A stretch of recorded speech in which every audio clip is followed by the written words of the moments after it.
Central Maine Community College, your future is our priority. I'm going to be a preschool teacher. An HVAC technician. Pediatric nurse. Whether your college journey is starting here, I'm going to be an architect. Physical therapist. I'm going to be a lawyer. Or we're a stop along the way. I'm going to be a doctor. A machinist. Honestly, not 100% sure yet. With over 40 programs, I'm going to be a graphic designer. An athletic trainer. There is something for everyone.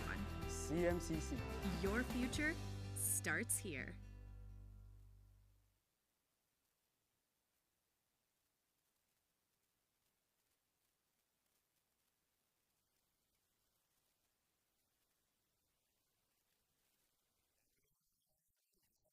College Mustangs getting set to take on the UMFK Bengals on a beautiful Thursday afternoon. Gorgeous day for soccer. Both teams about to be introduced in just a moment. The Bengals and Mustangs playing for the second time this season.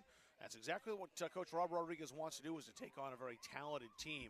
And the Bengals certainly fit that bill there. Right now, number 9 in the third in the USCAA Division I poll between Shaw and Paul Quinn. Their national tourney team last year didn't get out of pool play, had 1 loss and 1 draw, but playing very well this year. They won their third straight road game last night, a 1-0 win yesterday over Maine Maritime. It's part of a 5-game road swing, game 4 here today in Mustang country. The Mustangs 3-4-2. They're ranked number 9 in the USCAA Division II poll, and they're starting to score some goals. 8 in the last couple of games in wins over the 2 New York teams, Word of Life and Paul Smith's. Mustangs now unbeaten with in 3 of those games, with 2 wins and a goalless draw against SMCC. Playing Fort Kent again, played the Bengals close up on September 20th up north, losing 2-1. Mustangs lost both last year, though, 5-0 away and 4-1 at home. And that was a close game, the 2-1 contest. Coach Rob Rodriguez is very happy the way the team played defensively, and usually playing this Bengals team, the games have not been overly close. Overall, the Bengals 5-0 against the Mustangs in their history, and they started playing each other back in 2021. So the team's about to be introduced. They'll head out onto the pitch and get out to midfield, and Caleb Lamb will be joining me later on in the broadcast. We'll be introducing the starting lineup. And as always, we can't really hear the starting lineup announcement over the PA, so when they do mention the players, I will let you know who is being introduced. As players heading out right now, you can see them going out to center. Mustangs and Bengals, Central Maine 3-4-2, the Bengals 4-4-2. And of course, Fort Kent plays some very good teams as well off their schedule. AIC in Springfield on Saturday, for example, on a Division III team. They play some very good clubs, Maine Fort Kent. That's why they're ranked so highly in the USCAA Division I poll, number 3, as I mentioned.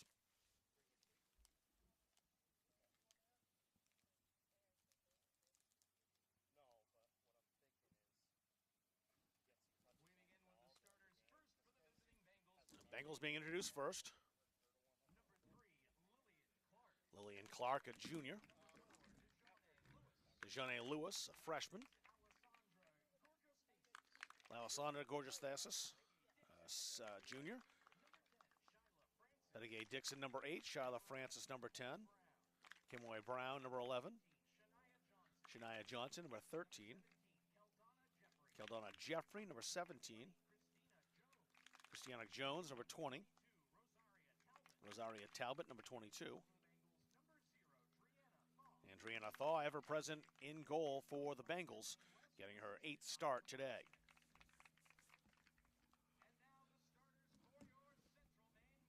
Mustang starters look like this. Megan Remington, the freshman from Bangor, number 5.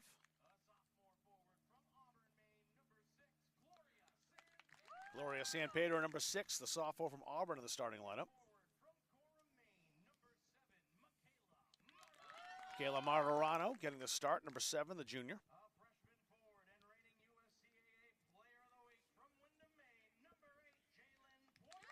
Jalen Poitras, a rookie from Wyndham.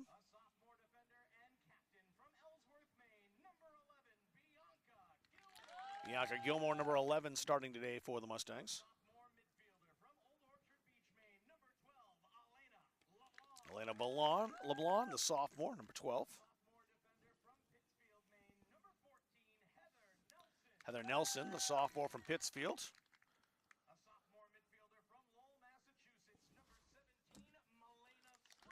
Melena Strickland, number 17, the sophomore from Lowell, Mass.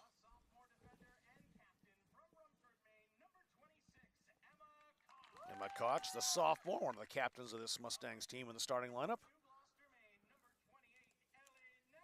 Ellie Nenza, number 28, getting the start today, the freshman from New Gloucester, Maine.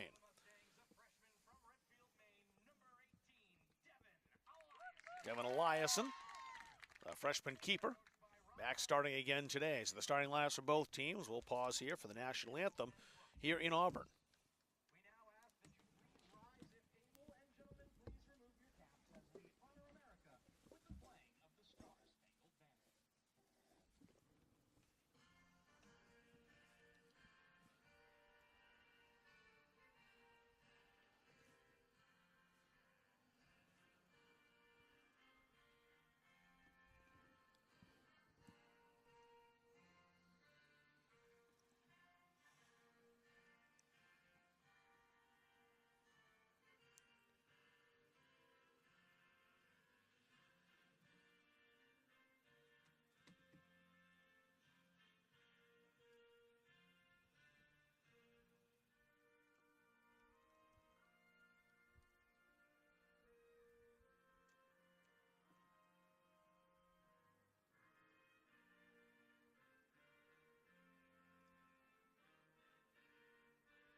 I mentioned earlier, a beautiful day for soccer here. You can kind of tell that on the screen just how sunny and bright it is in Auburn, Maine today. Nice fall day, 59 degrees. No wind to speak of at all. Looking down to my left, the American flag and the Maine flag not even moving, hanging on the flagpole. So weather not a factor at all here today. Mustangs last home game before 3 on the road. They'll take on Vermont Johnson on Sunday before a quick turnaround Monday to head down to SMCC. Then a big one on Thursday next week. A week from today, they'll be in Concord, New Hampshire to take on HTI. Only one more home game after this. That's the week from Sunday contest against Vermont Randolph. Bengals are also on the road quite a bit. They'll be down at Framingham State tomorrow, at Umpy next Wednesday, and then Bryan and Stratton Syracuse in a national tournament rematch. That'll be next Sunday up in Fort Kent. Amazing how fast the season goes. We're already into October. Still beautiful weather, however. Caleb Lamb joining me on the broadcast here today.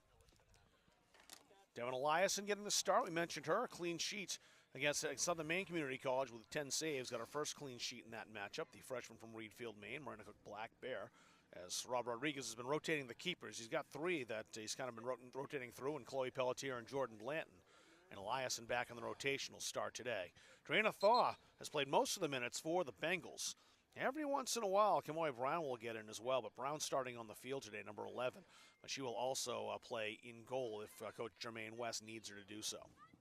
UMaine Fort Kent team that, when they played them a couple weeks back on their home field, really gave this Mustangs team a workout. Ended up outshooting them 36-5 on the day. Yeah. Eliason, number of saves matched the jersey number on the front and back of her shirt, 18 stops, and kept the score close. A 2-1 contest in a game that they took the lead in but could not hold them off later on in that first half. So very all-important first goal. Maybe not necessarily the decider when it comes to this Bengals team that has a lot of different ways you can hurt you, but this Mustangs team will be looking to have a much stronger start to the contest in terms of keeping the ball and keeping their goalkeeper from getting overwhelmed. Playing an opponent that the Mustangs have never beaten, so you mentioned first goal. Important certainly for the Mustangs to get it. The Bengals wouldn't be deterred by that at all. As you mentioned, they came back from the deficit last time, but if you're Central Maine, you can't really do well getting behind this Fort Kent team as we're underway. Fort Kent wearing the black and gold here on the road. The Mustangs wearing the home whites with the red, and there's Jalen Poitras, the defending USCAA Division II Player of the Week. 3 goals and 2 assists. That was against Word of Life. And a little confusion here between Drana Thaw, the keeper, and Dejanay Lewis, who had come out there. Thaw just belts that out. It's a throw in for the Mustangs. Minor miscommunication, but does not hurt the Bengals at all.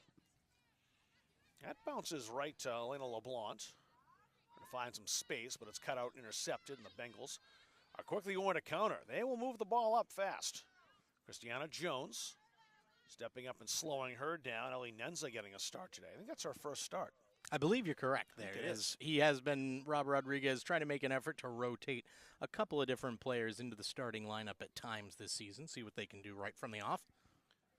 Pass was intended for Poitras, but it came too close to Thaw, who came out and caught up to it. Came away Brown, a good recovery. She accidentally stepped on the ball. Jeanne Lewis, as in Pedro was watching her. A roll into the keeper, Thaw. Oh, dangerous ball there as Monterano came close to that. Lillian Clark now under pressure. Dixon. A 1-2 here perhaps. It was scuffed a bit by Johnson. Johnson in a tussle there with Strickland. Dixon over to help. Pettigay Dixon, the leading scorer with 3 goals and 2 assists this season. Played that out to the far side. Talbot. Talbot, decent ball into the area, and it did get through all the way to Francis, but it ricocheted off of her, and it's a goal kick.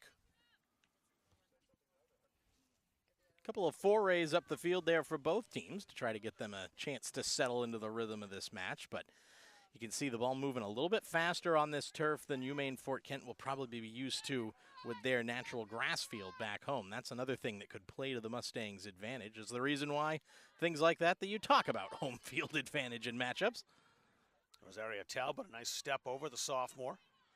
But past that, and Strickland was there to intercept and clear it away. 117 to another as Keldona Jeffrey picks it up. Bengals will try the left side of the field. Once again, it's Talbot. Time and space. That's cut out by Heather Nelson. And it rolls toward the goal line and out for the first corner of the game. It'll be Rosaria Talbot over to take it. 1 assist for her on the season. Talbot setting up right-footed. 6 Bengals in the area.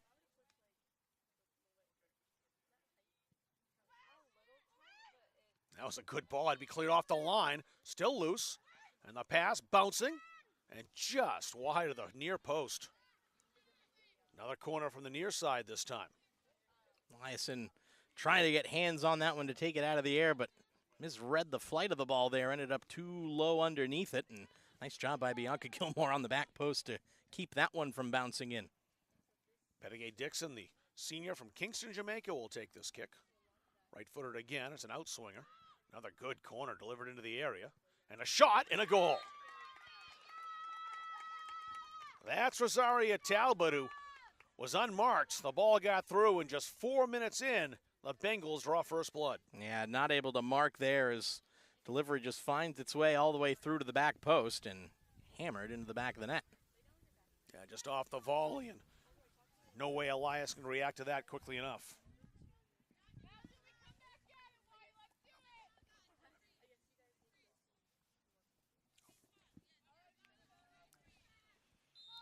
Rosaria Talbot, first goal of the season. He's to 1 assist, and it comes in the 4th minute.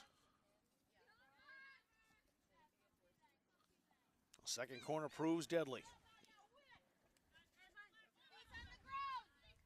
So we talked about that important first goal.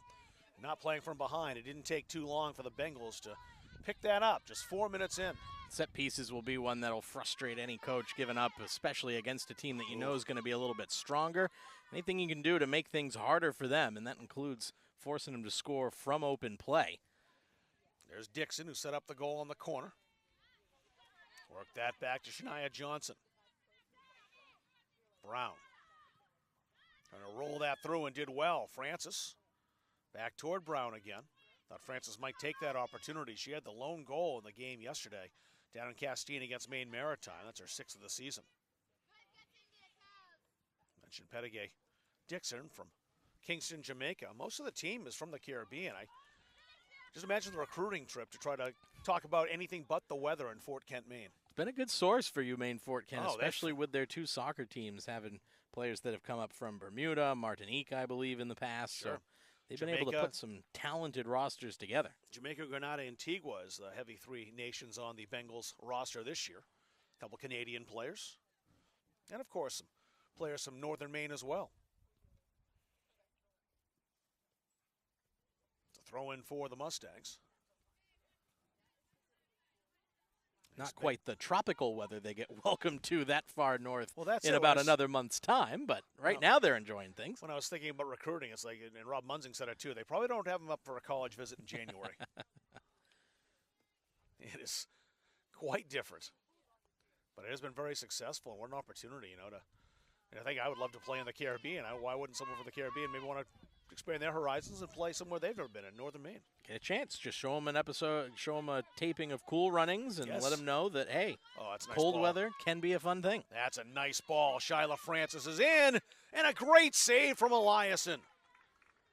She stayed patient, waited for the shot, and Francis, looking for a second goal in as many days, denied in that occasion. Well, you talk about good saves. What a great through ball that was to set up the shot, but Eliason getting down quickly to her right, full stretch, and a strong right hand behind that one to divert it around the post. Tremendous save from the rookie from Reedfield. Here's the corner. It's the third of the contest so far. Talbot, who scores the goal, would like to try to set one up here. A strong corner, too close to Eliason. But it's spilled. Matarano just wants to get rid of it and does. Just couldn't hang on to that one as it came down and nearly set up the attempt for the back-to-goal shot. Just trying to loop it under the crossbar. All three of those corners, though, very well placed. Dixon. Brown. Janae Lewis will return it. Kimway Brown again. And here's Dixon. Always so dangerous, both scoring and setting up goals. Good ball across, got through, headed high, still loose. Mustangs try to deal with it. They clear it to the edge of the area. Dixon blasts it, but too much strength and too much height. It'll be a goal kick for the Mustangs. A relentless pressure here in the first 8 minutes for the Bengals. They already have the one goal, and we're knocking at the door for another.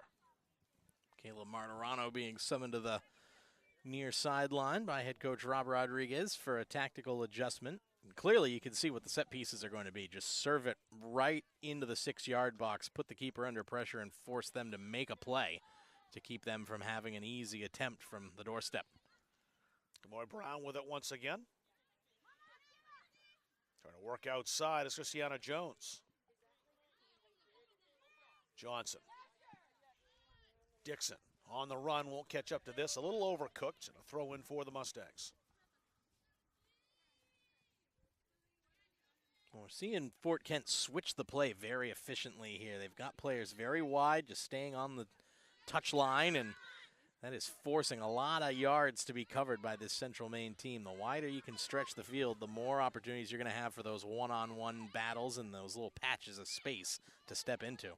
That's the one thing I noticed about Coach West's team when we saw him last is how well they use the entirety of the field, especially in the front half. They are very, very good at wearing out the defense and spreading the D out to get their opportunities. Brown. Lewis. Talbot. Rolled past her all the way to the end line. That's a goal kick.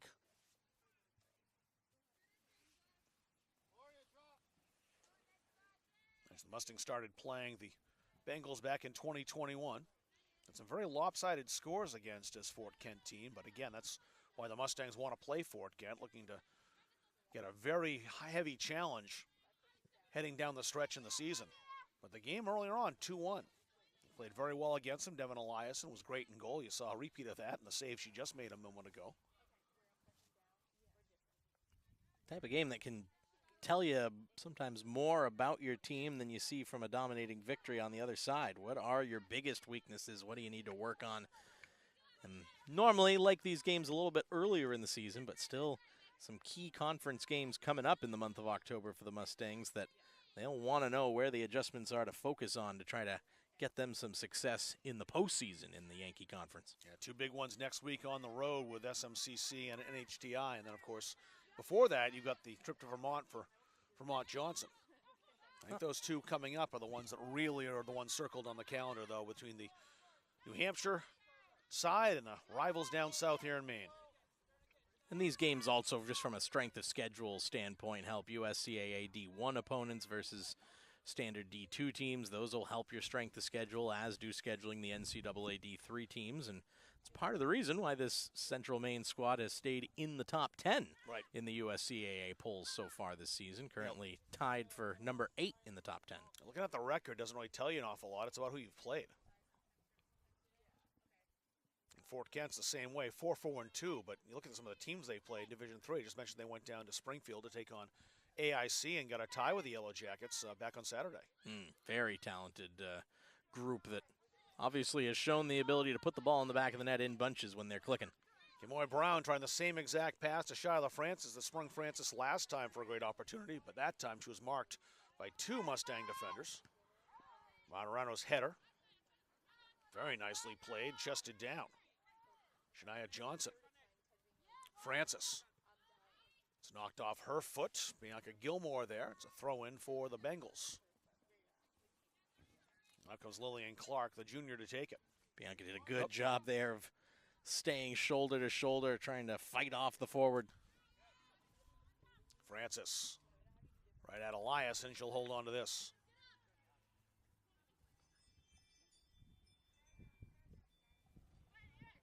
Strong kick toward Poitras. Poitras is going to have a very busy day today, as she is going to be marked by Alessandra Georgiathasis, the junior from Ottawa, Ontario.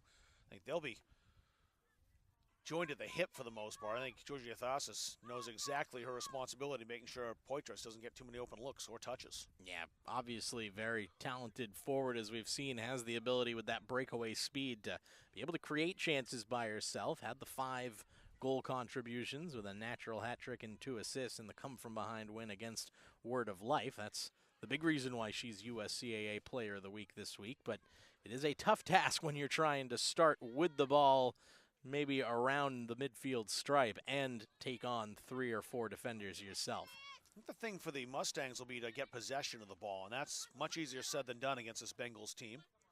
Dixon calling Brown over, decides to play it back instead to Clark. Georgiathasis. They'll switch the field. Brown outside. That's Lewis rolling it ahead. Johnson. Talbot. That bounces in, spilled, and covered by Elias, and she's so quick on the ball after that bounce and when it goes away from her. A lot of poise there, reacted quickly. Cat-like reflexes and a cat-like pounce on the loose ball after the fact as well. And Poitras is fast, but Georgiathasis turned on the jets there too. That's her with it right now, the junior from Ottawa, Ontario. 2 Canadians on this team, Paige Neclia from Nova Scotia, also north of the border. Trina Thaw.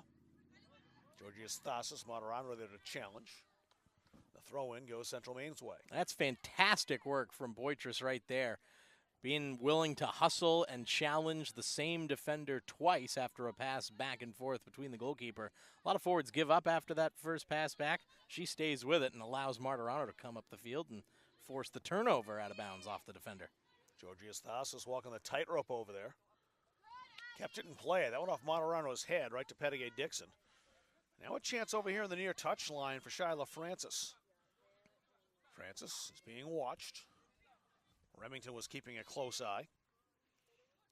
They'll switch the field to Talbot. Kimway Brown slipped a little bit. The ball rolled through anyway to Johnson. Dixon, look out for her. And the pass behind Dixon. They tried the 1-2. That'll roll out for a goal kick. Just behind her, the return pass from Shyla Francis. I think one thing we'll have to see as this game goes along is how willing are these Central Maine midfielders and defenders willing to go up and challenge and try to tackle a Fort Kent player and take the ball off their foot. It's one thing to close them down and have them marked. It's another to take the ball off of them, and if you leave them with too much space, all they're going to do is wait for those passes to develop and pick your pocket. It's a difficult thing, I think, to the foul was called against the Mustangs first. That was a handball at first. That's what I assumed they were It blowing definitely the went off the whistle hand for. of the Bengals player, but the foul was called first, apparently. Interesting. So it is a free kick for the Bengals. That's the one thing if you're the Mustangs, you got to kind of be prudent. You can't be risky as far as trying to counter and leaving yourself exposed at the back the way the Bengals can recover and break down the field. But you also can't show them too much respect. Clark, good delivery. That bounces around to the 18. Nice block that time by Koch. Worked out toward Dixon, and that's a handball. Outside the area, I believe it is. But a good spot for a free kick here for the Bengals. Kamoy Brown's going to come over and take it. And no plans to shoot the last one from distance about 35 yards. This one, though, is certainly within range to try to bend something around the wall and put the goalkeeper under pressure. I'm a little surprised to see only three in that wall for Central Maine. There's space on the left side. That's where she wants to go with it. But she skies it, got underneath a little bit too much, and it's a goal kick. So where she was trying to place it, though.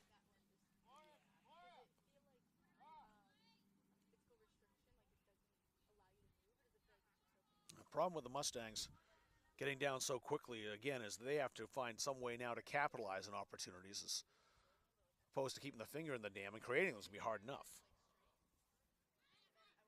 Strickland racing for that, but Brown got to it first. Lewis. Played back. Poitras pressuring.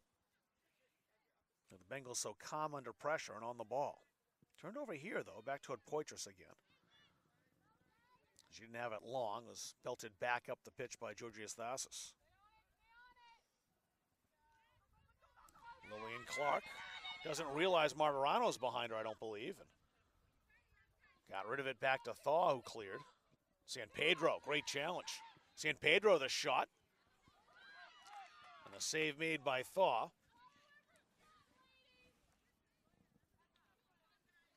Casual save with a foot, then she picked it up. Unorthodox, but effective. A little bit too casual there from Fort Kent, just not checking the shoulder, making sure that you have the time to just walk things back to the keeper. And that clearance, nice job by San Pedro to step in and win the tackle, and the goalkeeper in no hurry to get back to her line. If that one's lofted a little bit higher, there's not much you can do about something over your head when you've got 12 yards behind you to the empty net. That one got through, and Clark made the one play she could make, and that's conceding the corner, the first one for the Mustangs. Willingness to get forward and be able to take their shots, take their chances here from Central Maine, and that's a good sign of intent. How many times have we seen on the men's side a similar matchup here for the Mustangs men's program that you could argue has a lot of the teams they face covered from a talent perspective, but teams will just go into a shell against them and try to, put 9 behind the ball and things like that, and it's just a defensive effort. Koch's corner into a scrum. I'll call Koch for the foul. It's a free kick for Lillian Clark. The CMCC women's team, they are willing to try to play against a team that, by all accounts, should have the superior talent on the field, but that's not always what decides games. Right. Formation, game plan, tactics, everything can come into effect, and CMCC will also be boosted by the confidence of having kept it a one-goal game on the road earlier this season. And work rate also a factor in games, too. Which you're not going to have to worry about with either of these two sides. Thaw. That went off Strickland and head toward Shyla Francis. Francis thought about laying that outside and does. She does have the advancing Talbot out there who's got it now. Rosaria Talbot into the area, got through. Loose in the 6-yard box and rolls in on goal. Shyla Francis couldn't pull the trigger. Great defending there from Nelson and Remington. getting in tight, not giving that open lane to be able to shoot the ball around them from close range, and that's helping out Eliason quite a bit here in the early minutes. Dixon to drop that off. LeBlanc was there. Dixon still, though. Wow, what a shot from the angle, and almost kissed that in. Great look there from very little angle, that time with the right foot. We saw her earlier on in the season with one, earlier on in the game with one from the left foot that was a similar result. Tough angle, couldn't quite bend it in towards that far post, but she is showing that she has got a dangerous ability from anywhere on the field. She stands out right away as far as once she gets the ball and moves down that right side, how dangerous she is. Good work by Heather Nelson to dispossess one of the Bengals. Brown. And the type of player for UMaine Fort Kent that they'll want to keep on the field is Pettigay Dixon was a player who picked up a red card in their game against Maine Maritime Academy for a punch to the face. Those types of things that anything that's going to get you off the field and not only keep one of your most effective offensive talents from being available, but drop you down a man. Types of things that drive coaches crazy, but better to have that earlier on in the season and have the coaching point be made. Dixon trying to thread the needle there, was intercepted. Strickland played that to LeBlanc. Dixon's right back on it. Now it's Shania Johnson. Brown fancies a chance. Not a bad effort, but drifted wide. A goal kick for the Mustangs. See that one coming off her foot, always bending away from goal and just did not have enough to steer it back the other way. A little bit of daylight, though, and thought about taking a shot.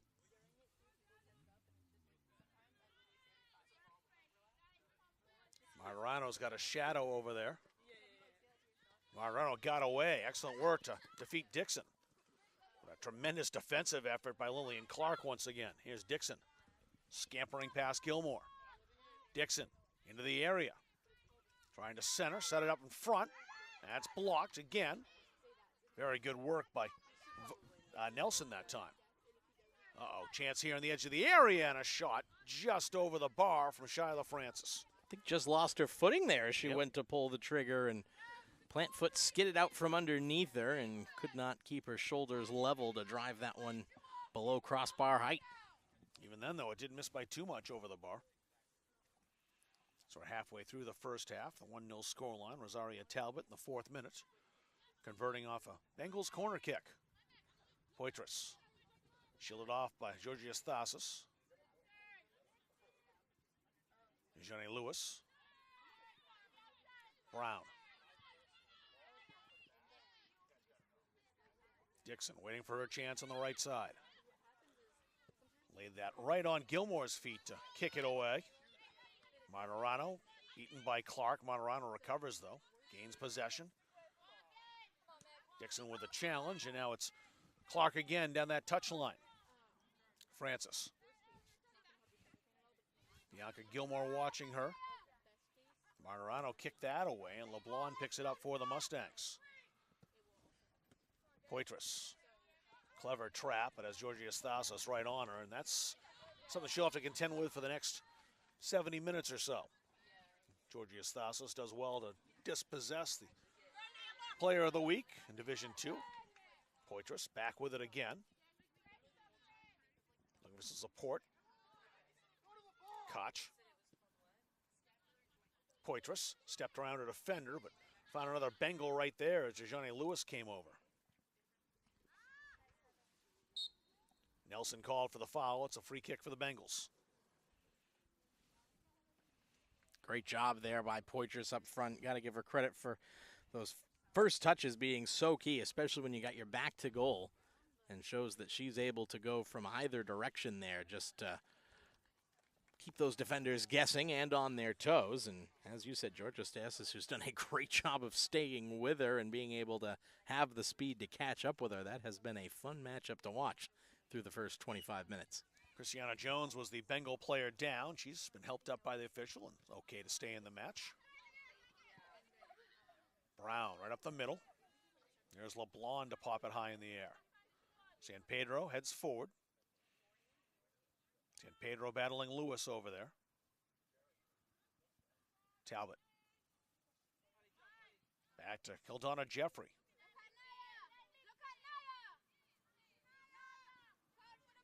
Bengals switching the field. There's Shania Johnson. Johnson wants to keep it. Moving to this side. Dixon now chasing Martirano. Benegay Dixon with another steal and played down the sideline to Francis. Francis eyeballed by Gilmore. Dixon. Johnson. Oh, great step up by LeBlanc to claim it. They'll try the long ball, played through. And it looked like it might sit long enough that Thaw couldn't wait for it, but it spun right toward her, and she'll kick it out for the throw-in. We're bringing a couple of new Mustangs into the game. Lily Caban will check in, Olivia Varney as well. Elena Strickland and Gloria San Pedro will be the two players that'll head off.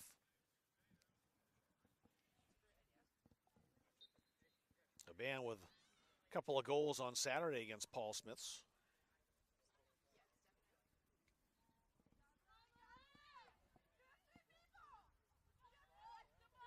Good work over in the corner by Lewis. Mustangs trying to regain possession and do as that's put into the area, but play well by Thaw on the hop too as that skipped up on her. Man, with a good run down that right sideline. She cut it back into space, but trying to put that ball on her stronger right foot for the delivery just cost her a little bit of time, but nice job not to give up on the play, and she got a second bite of the apple after the missed kick. Dixon flying up the field, but Heather Nelson took it away from her. Played through toward Poitras. Poitras finds an open LeBlanc, and LeBlanc fires, had to get rid of that as she's looked to the left foot. And Lillian Clark's footsteps really altered that shot a little bit. It's a goal kick. Yeah, first touch just let her down there. Wanted to keep it on her right foot, but let it roll underneath her studs and had no choice but to try and take it with the weaker left and just couldn't really get around the ball there to try and test the keeper. Better from the Mustangs, though, as far as attacking pressure is concerned.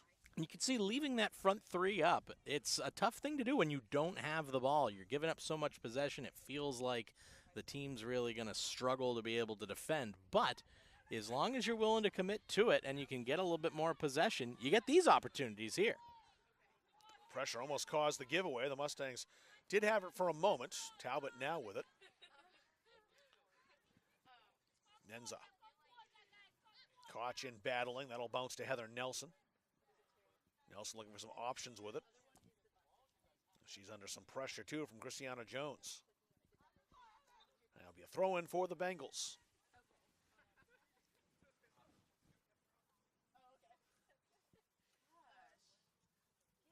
Tremendous Thursday afternoon. It's hard to believe we only see this women's team in the regular season once more here at home. It's been such a busy September schedule. Ended up being a lot more front-loaded for Central Maine on the women's side compared to last season. Sort of flip-flopped in that regard with the men, who we'll see quite a bit more of in October. That's rolled to the side. Lillian Clark there. Georgia Thasis cut off by Poitras. This is going to be a tremendous battle. This is fun to watch, those two. Lewis. You can see there has clearly been a coaching point made that they want number 6 for UMaine Fort Kent marking up against Poitras. Good ball over the top, though, by Talbot. She tried to shoot from distance and maybe catch Eliason unaware. It's a goal kick, and Brittany Charles will actually scratch that. It's not Charles, it's Brianna Levesque who will come in, and Haley Blake.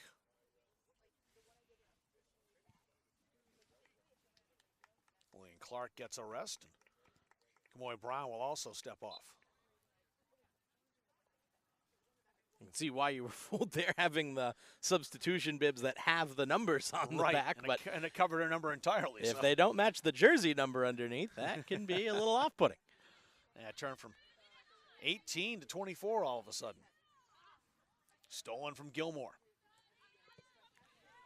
There's the long ball up the touchlight. Martirano racing. Georgia Stasis again getting there quickly. And she bounced that off Martirano for a Bengals throw.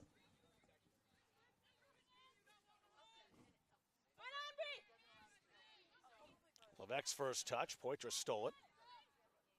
LeBlanc. It's a good idea. Just a little too far for Olivia Varney.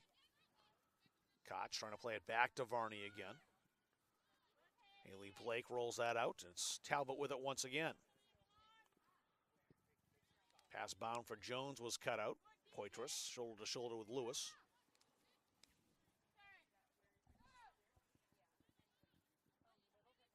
That's touched ahead by Haley Blake. Dixon. Gilmore watching her. Dixon. Pass a little bit behind her intended target. Collision knocks a Mustang player down. Jones got the best of that one. LeBlanc almost had that. Johnson now advancing. Dixon. Nice ball through, and even better defensive play there is stepping over to knock that away. Remington, I believe it was. And that is going to be a goal kick. It is. Went off the Bengals player, and that'll get Ksenia Sorter up into the match. Sorter up, a player who we haven't seen get on the score sheet at home yet, but boy, has she had some very, very good looks and some close shots that have had to be well saved by some of the keepers that she's faced in the YSCC this season. Certainly has the type of shooting ability that could be dangerous for this UMaine Fort Kent team, especially if teammates can set her up in a position to fire. Dixon. Trying to ladle that to a teammate. Stepping up was Blake. No one home there except for Gilmore, who punts it back up the field. Levesque to Dixon. Francis with some space, entering the area. Francis shoots. Saved by Eliason. Got the hand on that to knock it wide of the post. I think they're actually going to say bounced over the glove hand as she realized it was going wide. That's a smart decision there. Very smart. So it's a goal kick, not a corner. No reason to concede the set piece unnecessarily, and especially after we saw how dangerous those first three corner kicks were in the opening 5 minutes. You want to stay away from giving the Bengals the opportunity from the corner, that's for sure. Only given up, I believe. Well, they haven't given up one since that point when it went into the back of the net, so that's been a good adjustment. Referee stopping the clock with 13:24 to go. Wondering if there might be jewelry on. That's usually what a earrings. stoppage like that would be. Yep, I would say that's probably the case. Type of thing that, in my day dealing with that from high school players, that usually cost you a couple down and backs in practice the next game. Yeah, exactly. Olivia Varney was the one giving a talking to. Nothing more than that, though. Referees can pull out the card if they wanted to, but you don't usually see it. No. This is the same. The only time I've ever seen it has been the same player, same official, couple games in a row. It's like I talked about this last time. We're not doing this again. Sorter up. Good power on that pass forward, and that brings Thaw off her line to come and claim it before Margarano arrived. That's the right ball there in that situation. You have to just drop it towards the top of the box and give a chance for the diagonal run from the player coming from the sideline. Thaw didn't get all of that one for sure. Bounced off Poitras. Bengals back in possession again, although Varney steps in to intercept. Mustangs trying to regain. And they will here as that'll roll up into touch for a throw. It's an interesting choice on that particular attempt to trap the ball from Poitras, who doesn't have the most mass in the body to put behind it for a settle off the chest, so tried to turn and take it off the back heel. Now, Rob Rodriguez didn't sound overly impressed by that strategy. Especially because it didn't seem to work out all that well. Type of thing, you just have to get your players willing to suck in a big lungful of air and be willing to take that ball off the chest. It might sting for a minute, but it stings a lot less than hearing from your coach in the game film review the next day. That's true. Dixon, nifty step around Margarano.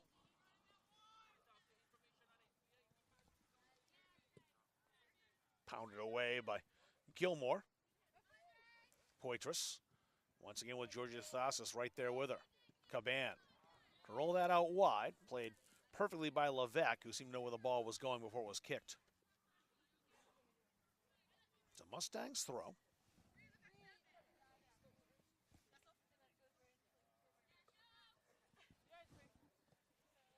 Caban, not much space over there.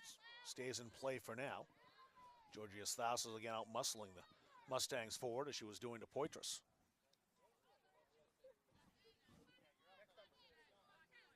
Marano with the throw for the Mustangs. Into the 30th minute. 35th, in fact. Played into space. Varney couldn't hold on possession. Foul called, though, and Ksenia Sorderup saw it first. She had thrown their hands up, and the referee waiting to see if there was an advantage or not. Called the play back, and Varney will take the free kick.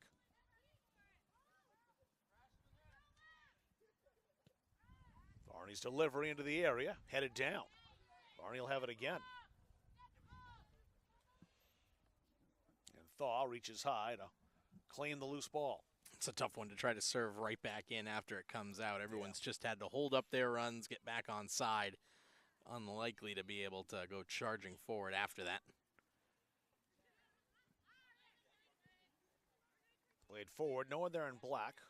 Remington's first on the ball. Shyla France is the closest Bengal. Intercepted.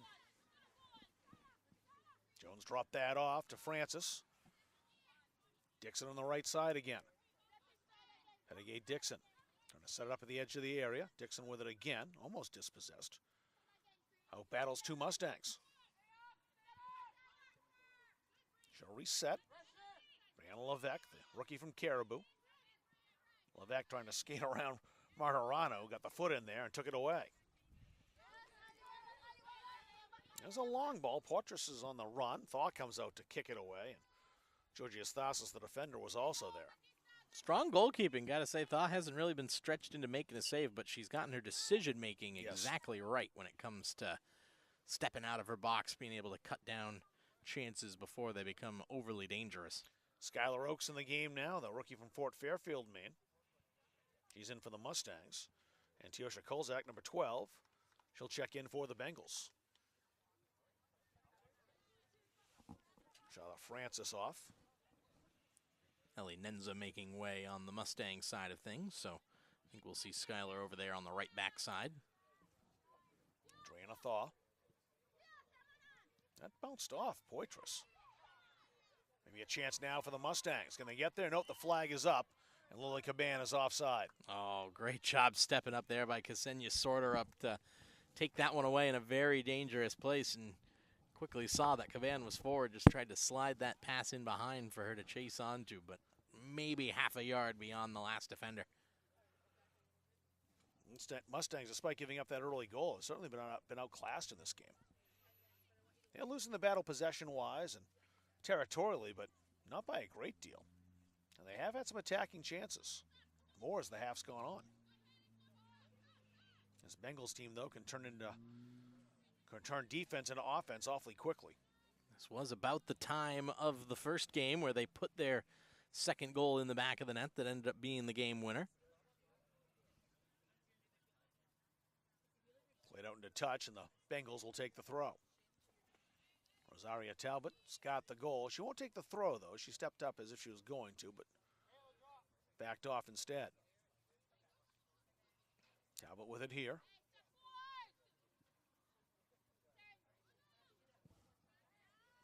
Gilmore, the heavy foot upfield. Kolzak. Kolzak will try again after that was stopped by Sorderup. Gilmore. Martirano calling for it. They'll play it even further ahead. Poitras trying to outrun Levesque. Does. Georgios Thassis there too. Poitras taking on both. And that'll draw the whistle and a free kick.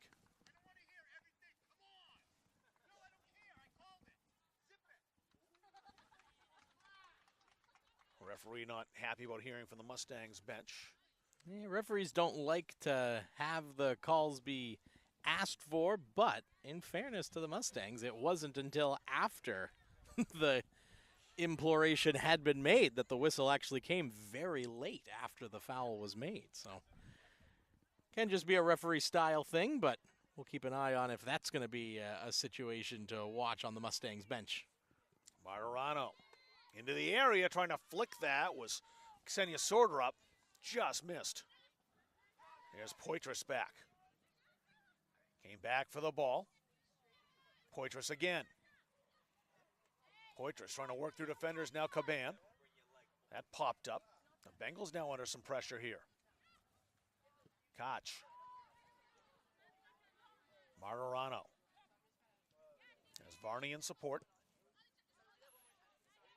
Intercepted as Pettier Dixon back defensively, and there she is again. Just took the volley. That bounced off her foot. We'll see where that ends up. Might be out for a corner. It will. It is. Second corner of the afternoon for the Mustangs. Coming in the 40th minute. Over comes Olivia Varney to take it.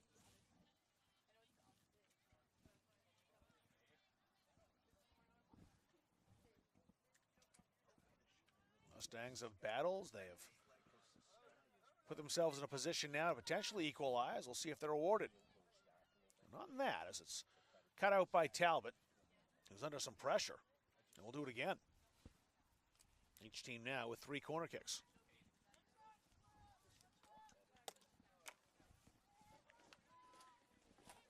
Varney will do it again.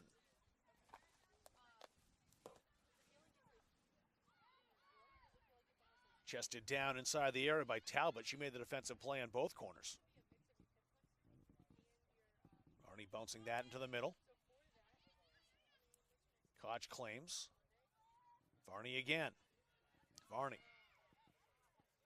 Playing it herself into the area. Good ball. Martirano on the volley. Just popped it high. Well, shades from the goal they scored against, one of the goals they scored against last weekend against Paul Smith. Yeah, had a good finish there with a left foot on the volley on that service that had come in. It was the opposite side, so it was Gilmore who had sent that one in. Koch nearly getting the same result from the same player. Martirano a steal, keeper's out.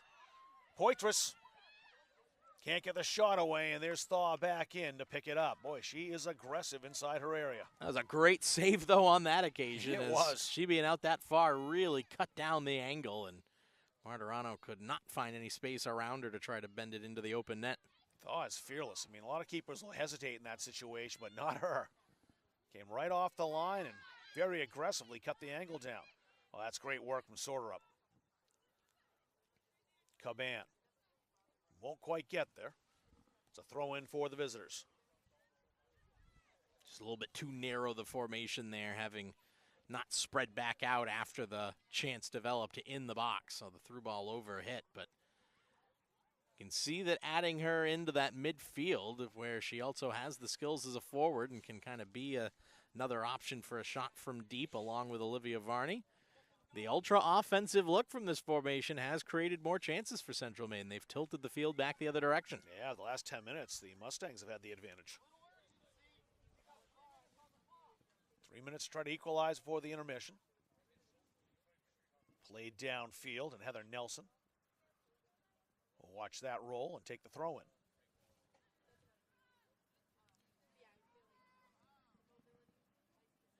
Bengals with it here again. Not much in the attack yet, although here they come. Ladled into the middle of the field, pushed forward in front of Olivia Varney.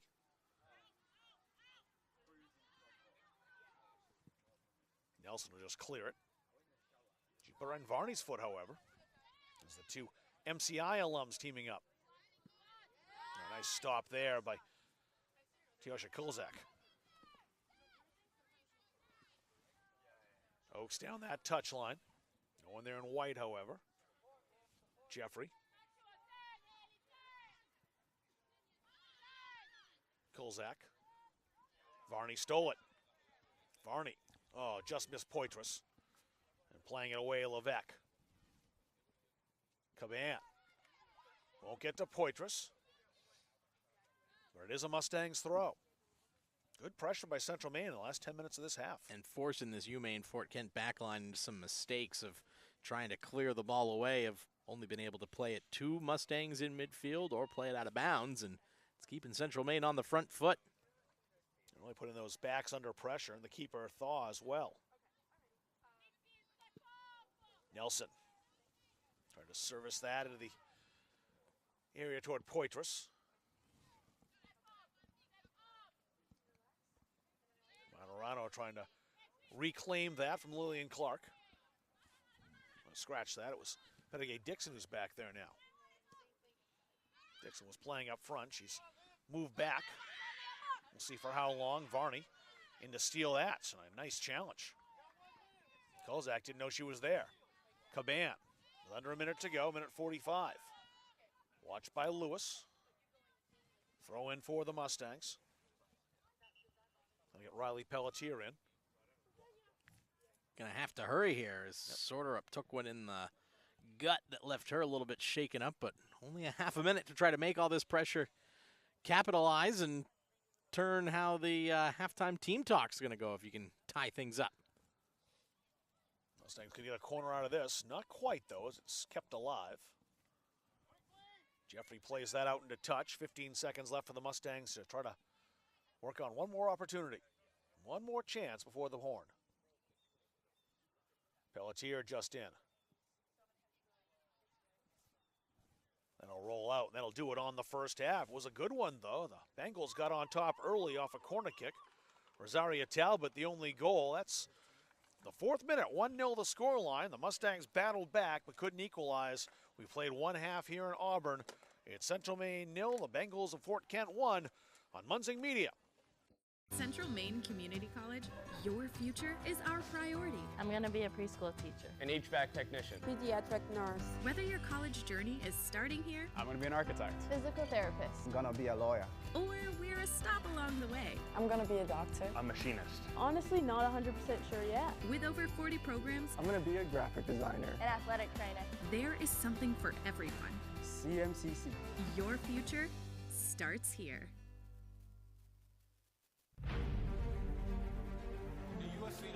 Are you stuck with an annuity that's not?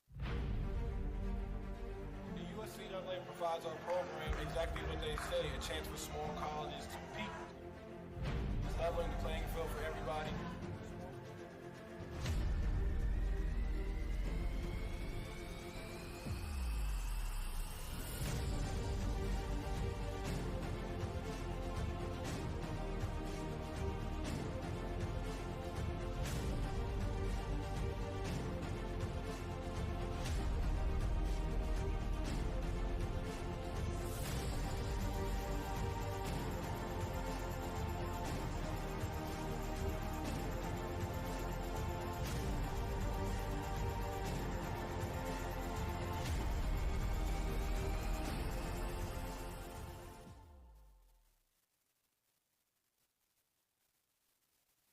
Are you stuck with an annuity that's not meeting your needs?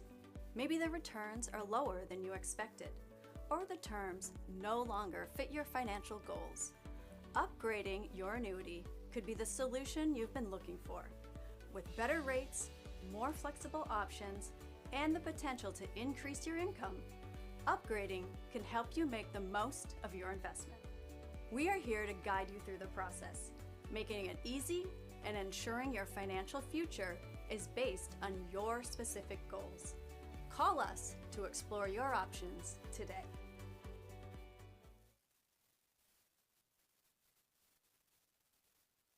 For years, you've worked hard, saved wisely, and dreamed of this moment. Retirement is one of life's biggest decisions. You don't have to navigate it alone. With Gosline Retirement Planning by your side, you can retire with confidence. We're a team of fiduciaries who specialize in the transition from work life to retirement life, and we're here to help. We at GRP are committed to building a plan that lets you live and give better than you thought possible. The USCAA provides our program exactly what they say, a chance for small colleges to compete. It's leveling the playing field for everybody.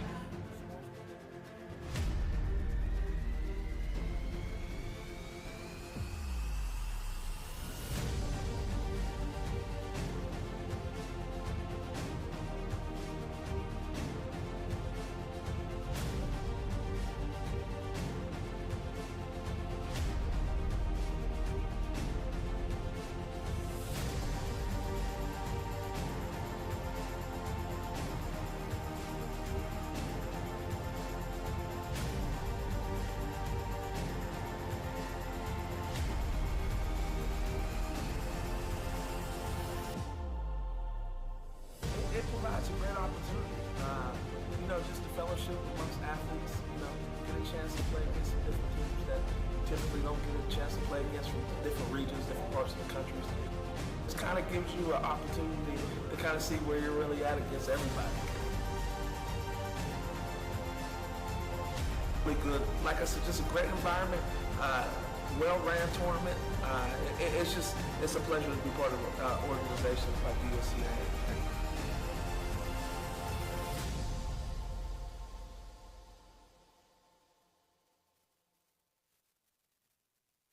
At Central Maine Community College, we are building things that last.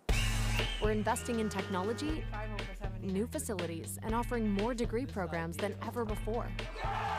You can get the traditional college experience at a fraction of the cost, and for some, it's even free. Wait, did she just say free? That's right, free tuition for Maine high school grads from 2022 to 2025. Set your goals and find your path at CMCC. Let's build a future together. Are you stuck with an annuity that's not meeting your needs? Maybe the returns are lower than you expected, or the terms no longer fit your financial goals. Upgrading your annuity could be the solution you've been looking for. With better rates, more flexible options, and the potential to increase your income,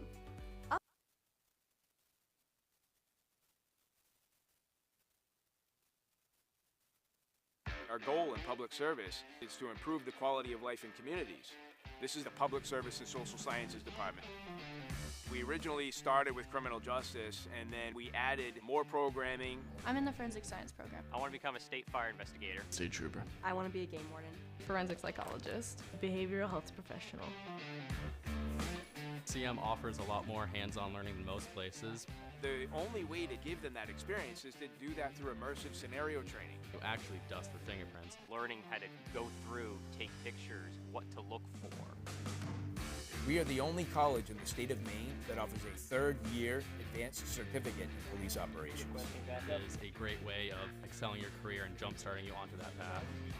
The Public Service Simulation Center allows us to fully implement an immersive training environment. Can I see your other pen? You just don't want to get boxed in. We teach de-escalation and empathetic communication to better address community needs. The instructors are awesome. They really care about our education. We have people that teach who have been members or are actively members of these industries. This is a one-of-a-kind program. It's preparing me to have a step up in my professional career. Here at the school, they're really invested in our education. It's a nice environment.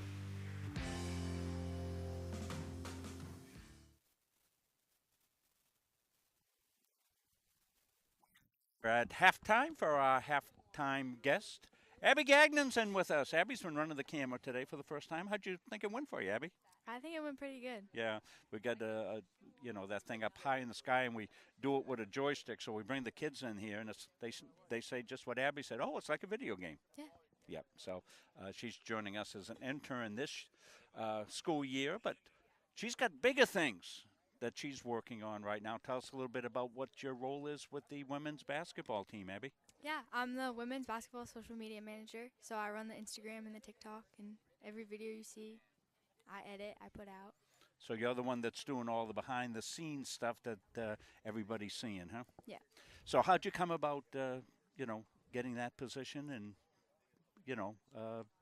tell us a little bit about your past and where you're from and how you learned all that.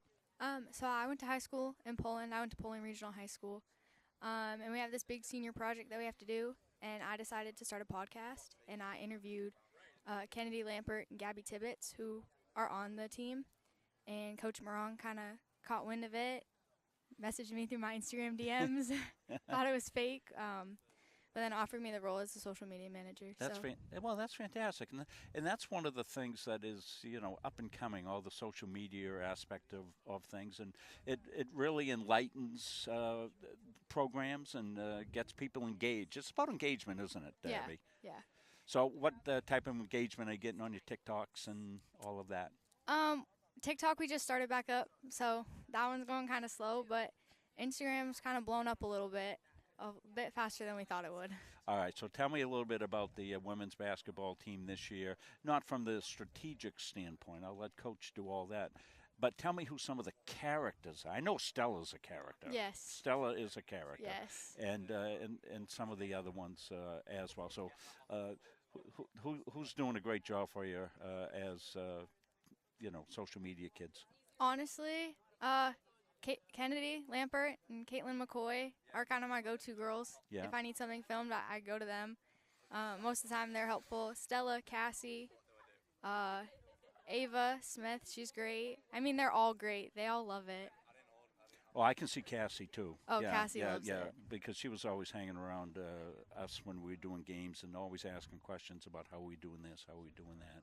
And she did some good interviews with us last year as well. So I'm throwing out the thing, if you do some stuff, we'll put it up on here, up on our games, and we'll give you full credit. Thanks. Full credit, because, that's the thing about social media. Sometimes, you put something out there, and next thing somebody grabs it and says, oh, look what I did, and it's not theirs. Yeah. Right? I mean, so we've got to make sure that we give you full credit for what you're doing here. So we're glad you're on board and doing a great job. We'll see a lot of you this winter with the basketball team, but we're going to continue to work in here with the crew that we got with Mishi and Adam, and Ashley's back today. That's the other camera you see here today. So we've got the full crew going on here, and happy to be working with these young kids. And that's part of what keeps me going here, hanging around with effervescent kids like Abby and Ashley and all the crew we got here. So we'll take a little break. We got just about 4.5 minutes left here. I'm going to direct Mr. Kennedy to pick out, just touch that screen a little bit, Rob, and then find an ad, that first one there, and go.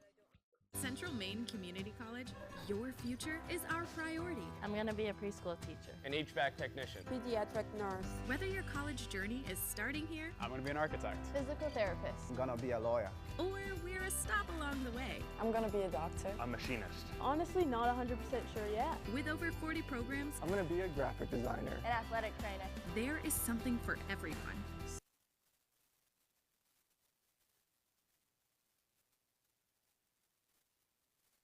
CMCC. Your future starts here.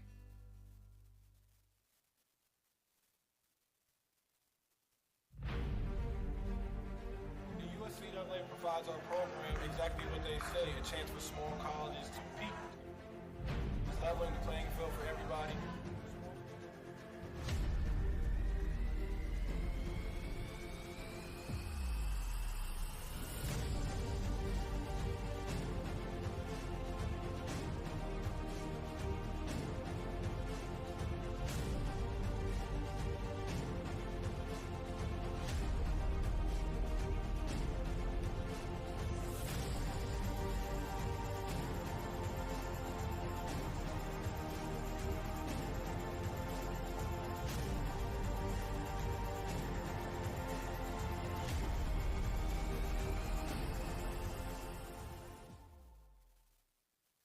The environment is just awesome. Great campus, small, close-knit community. Everyone's really welcoming. Everything feels very personal. You feel like you belong here. The Hutchinson Family Sports Foundation is proud to support Munson Media's production of live streaming high school sports. We recognize the hard work and dedication of Maine's high school student athletes, and we applaud Munson Media's pioneering live streaming efforts. The Hutchinson Family Sports Foundation. Since 1892. And it changes the game, 35-26.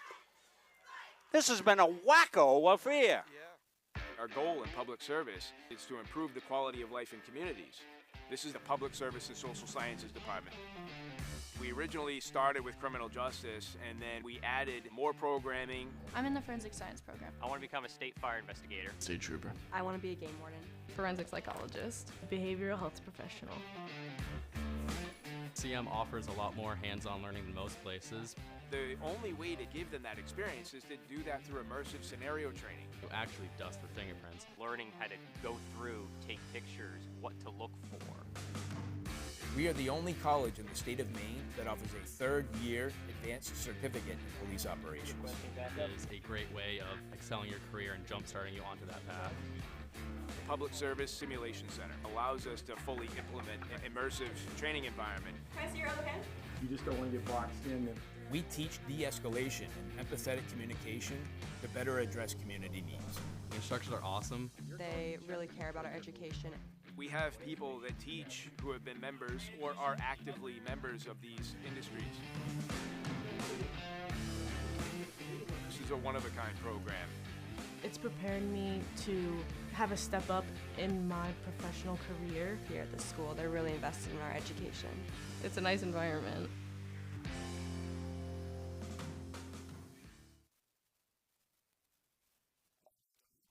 Maine Community College, the Mustangs and the Bengals getting set to start the second half of action. 1-0 the scoreline, and the goal came in the 4th minute off a corner kick. Rosaria Talbot scoring the only goal of the game so far, her first goal of the season. We'll see it right here. And again, it's been very dangerous, the Bengals on corner kicks, and there's Talbot all by herself. No hesitation, let the shot go. No chance at all for Devin Eliason as she roofed it. Yeah, very good finish there early on, which kind of set the early tempo for this Bengals squad, who had a lot of the ball, a lot of chances, but beyond the through ball that led to a good breakaway and a one-on-one shot that was saved by a diving Eliason, we have not seen many shots actually on target against these goalkeepers. Central Maine's done a good job, especially in that last 15 minutes, of turning possession their way. Rob, just weren't able to cash in on anything. I'm Rob Kennedy along with Caleb Lamb as we get set for the start of the second half. And really thought the Mustangs, as the half went on, especially the last 10 or 15 minutes, put the pressure on and showed some signs of equalizing. Drina Thaw, so good in her area, though, cut out the chances when they came, and she has been extremely aggressive, the keeper for the Bengals. Yeah, and she did have a couple of saves that she had to make as well. That high press, being able to force a couple of turnovers. Michaela Martirano had a good effort from the left side of the box, just thought a long way out, cut down the angle there, and Gloria San Pedro as well had the opportunity to try to lob the keeper from about 25 yards away, just couldn't get enough height underneath the ball, but there have been those chances. Bengals will start in possession wearing the road blacks. They'll attack from right to left in front of their keeper, Driana Thaw. Devin Eliason back in goal for the Mustangs, and the home whites, they'll attack from left to right. Get back and enjoy the second half on a beautiful day for soccer here in Auburn, Maine. Check the temperature again. It was 59 at the start of the contest here today. We'll see what we're up to right now. We're down to. That's actually gained 2 degrees, 61. Usually drops off as the game goes on, but not today. Really not much difference at all. Just a gorgeous day for soccer. Goal scorer Talbot feeding Kimoy Brown. Bengals trying to switch fields. The Mustangs being more and more successful, stopping them from doing that as the half went on. They really had their way, the Bengals did, in the first 20 minutes, just pounding the ball all over the front half. But that's changed a bit. That'll spin forward toward Martirano. Hard ball to trap, but she does it. Played that back, and there's Remington. Halftime adjustments from both coaches will be interesting to keep an eye on and see what changes, because really it was just both teams being willing to leave their offenses set up and have them attack, and both defenses did a admirable job of holding things off. But if that continues, you feel like there's going to be those chances to go 4v4, 3v3, etc., to put shots on net. Pettigay Dixon trying her luck from distance, and no problem at all for Eliason. Massive difference from the first game as well is the amount of chances that have been created. So far, 4 shots on goal from the Bengals. They had 9 in the first half alone in that earlier matchup back on the 20th of September up in Fort Kent. So Central Maine has done a better job defensively, you can certainly say, just by the statistics of keeping Fort Kent from having room to test their goalkeeper quite as often. There have been times watching these games against Fort Kent where, defensively especially, you just kind of got the feeling that the Mustangs just didn't have enough to keep up. But that has not been the feeling of this game at all, and I'm sure it wasn't the feeling of the game up in Aroostook County a couple weeks ago. Bengals with it now, though. Shania Johnson.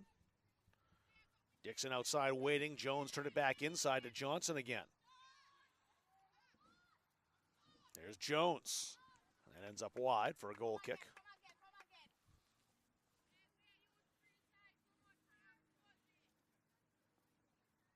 Defending day by the Mustangs has been very good, save for the opening goal. Talbot was all by herself on that, but since then they've marked well. And there was a breakaway that Shyla Francis had not long after the first goal. that was stopped. But since then, you really can't think of any outstanding scoring chances that the Bengals have had. No, haven't even gotten any additional corner kick chances. They had a couple of free kick set pieces, but couldn't make anything happen from them. And the shots that did develop after that point were usually from wider angles and were not able to be put on target to force another save out of Eliason. Look at too, Poitras limping a little bit out there right now. Seemed like she might have aggravated something on that last run she had. Ball on the edge of the area. Bengals with a chance here as they put it into the area. Maybe better option for a shot. Players down in the area. Referee waves a finger and says, nope, nothing there. Wants the players to play on, which they do. Played back by Lewis to the keeper, Thaw. Mustangs challenging both Caban and Poitras. Georgios Thasis. Now Haley Blake. Varney took it from her. Varney trying to absorb some contact there from Georgios Thasis and commits the foul. A little too forceful there, pressing down with the arms, trying to be physical, and that has been something, though, that I would say has been a positive from this Mustangs team, being more willing to step into those challenges. It's one thing to cut down and take away the space of an attacking player. It's another to be able to stand up against whatever move comes their way to try to separate themselves and be able to hold off those challenges. You've got to be willing to play the body. Especially with Georgios Thasis out there. She is a physical player, very imposing, and throws her weight around extremely well. You shy from those kind of challenges, she'll just eat you alive. Now the Mustangs. Caban toward Poitras. Tried to kick that around Lewis, but kicked it a little too hard. Caldona Jeffrey over there defending. Pushed down that touch line by Clark. On the run now, Christiana Jones. Jones in the corner, met there by Gilmore. Jones dropped it off. They tried the 1-2. The flag is up. It's a kick for the Mustangs. They were asking for an offside. Yes, they were. Offside, okay. Yep. To make sure it wasn't offside, as I couldn't see if the ball had rolled out first, but for the most part, about the same thing, really, where the offside was. They'll put it right in the 6-yard line.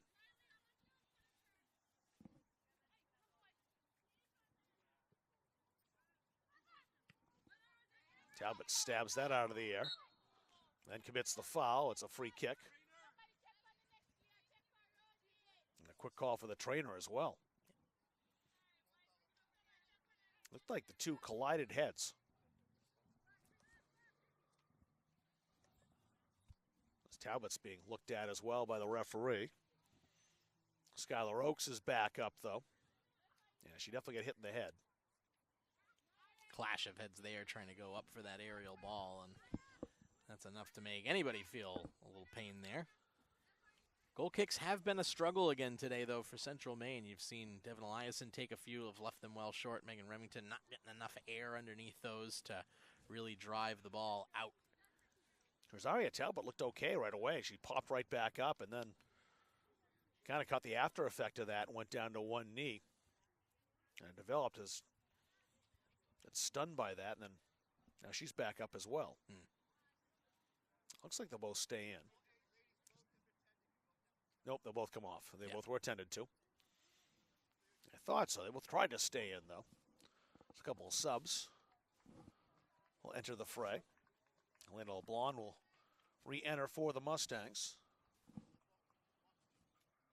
The Bengals have not sent a sub over yet. But here comes Brianna Levesque.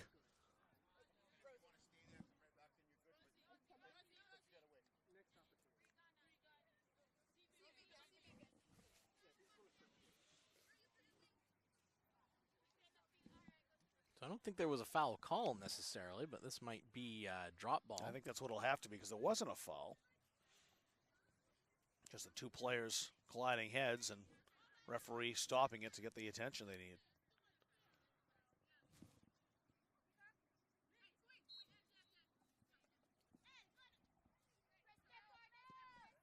So we're back on open play as that's belted forward by Remington. And a foul call against the Mustangs.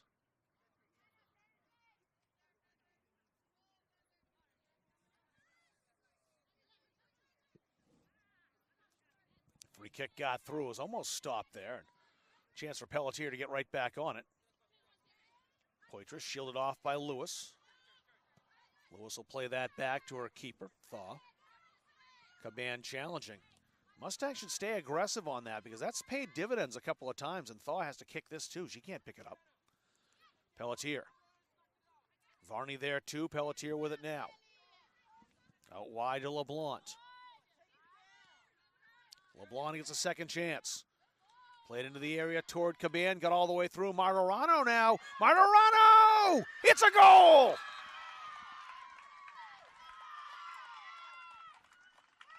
Aggressive play in the front third for the Mustangs. Creates the opportunity for Michaela Martirano. Excellent job there just to finish that one off. Trying to remember who sent that ball over the top. I think it was LeBlanc's pass that got to her and just able to chip that over the keeper, who once again trying to come off the line and just gave a little bit extra space.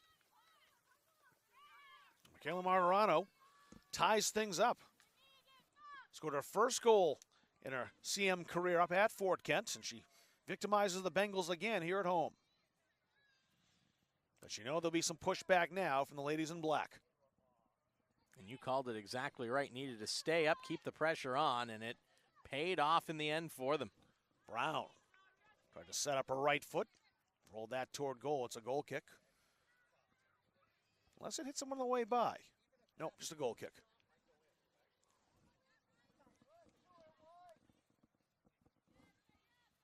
Eliason with the goal kick.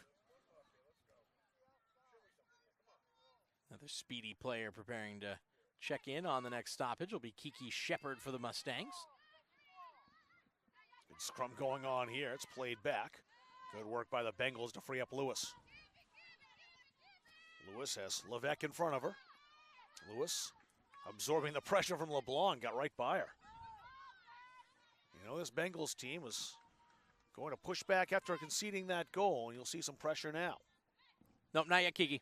Kiki, not yet. Kiki, not yet. Kiki Shepard was coming on, thought it was a chance for her to get back on. Got to be in possession there. Kenzie Richards, Rayna Levesque now on the throw. Here's Levesque. Scuff that out of play. That'll be a goal kick, and that will get Kiki Shepard to the game.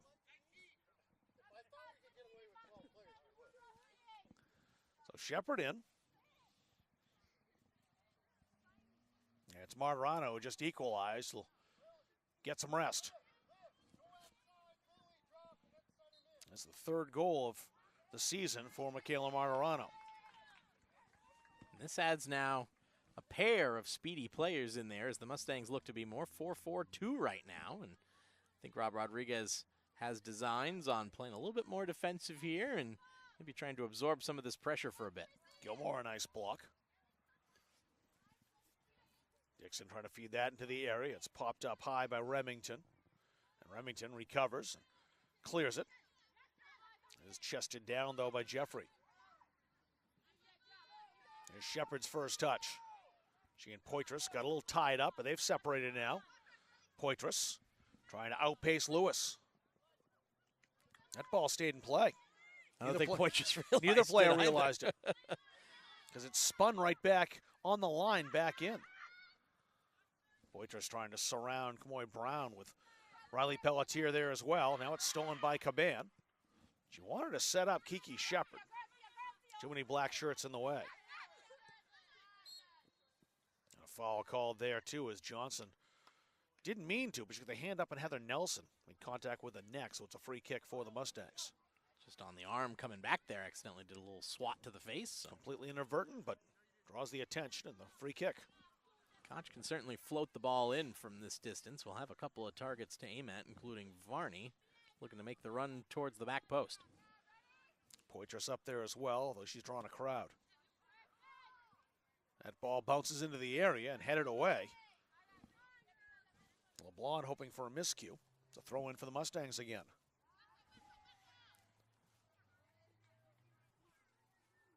So early goals in both halves. Rosaria Talbot in the first half, 4 minutes in. 7 minutes into the second half, Michaela Martirano for the Mustangs equalizes. Thaw picks up the bouncer.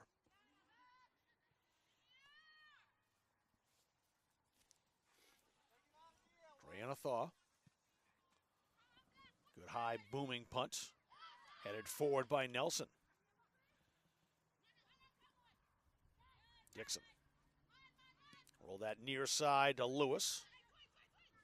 Levesque on it now for the Bengals. Levesque had it stolen, though, by Riley Pelletier, and then fouled the Mustang player. Another free kick for the home side.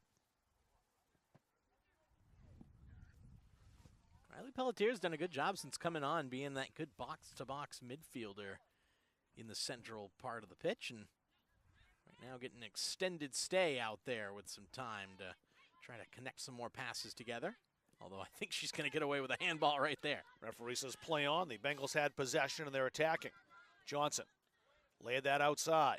Dixon. Dixon. Don't give her opportunities. Rolled into the area now toward Levesque. She was marked nicely. That was cleared out. Elena LeBlond, I think. Yeah, it was LeBlond on that defensive play. Nice takeaway by Lewis. Levesque again. It's played out by Koch. And rolled over the...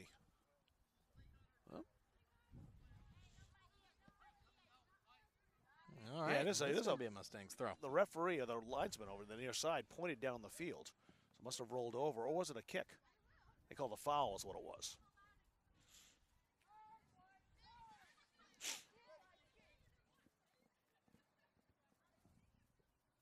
Koch with a free kick. Deflects just past Caban. First one there is Haley Blake. Blake off Caban. Gilmore. Gilmore with pressure from Blake. Dixon with the steal. Johnson had it stolen. Kiki Shepard. The Mustangs look to attack now.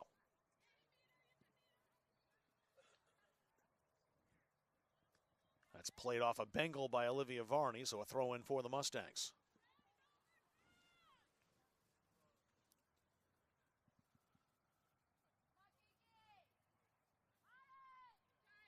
Rolled back to Georgios Thasis. Lillian Clark. Popped high again and killed on a Jeffrey back to watch it roll back toward the goal line and out for a goal kick.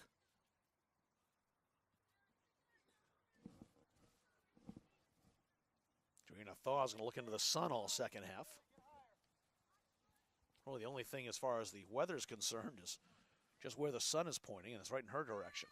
No wind, perfect temperature. No rain at all recently. That's a nice step by Levesque. Lewis. Jeffrey under some pressure from Poitras. Here come the Mustangs again, trying to force a giveaway. They've really put Thaw and the defenders under pressure when they pass it back. Rolled forward, that's Christiana Jones. Jones with a couple of goals this season. Into the area, too close to Eliason, who'll pick it right up.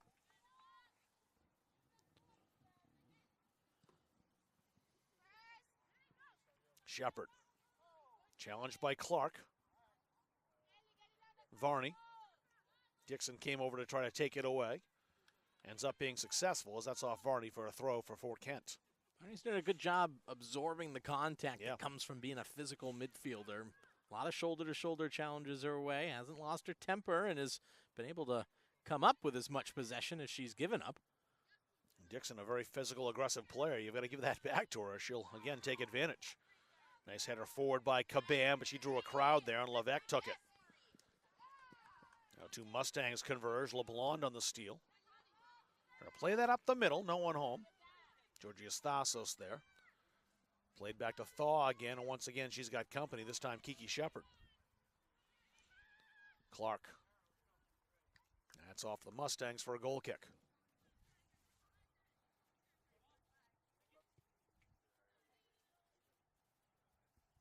Just past the hour mark here.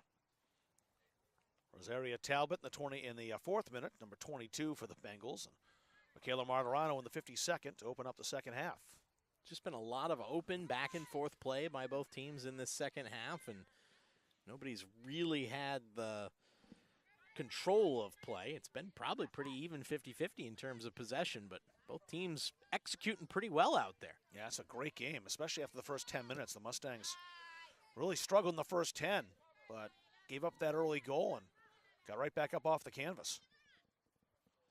There's Pelletier charging in. Trying to put that through. Now it's potential trouble for Dixon, but Dixon stolen by LeBlanc.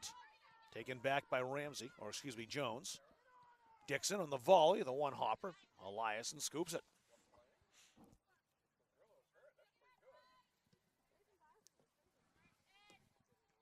Now right now, a 1-1 draw between the number 9 team and the top 10 in the USCAA Division II poll and the number 3 team in the Division I poll. Fort Kennelly behind Sean Paul Quinn in D1. The Mustangs are playing well. That's a heavy first touch. It almost gave that to Poitras. Thaw's living dangerously back there, Caleb.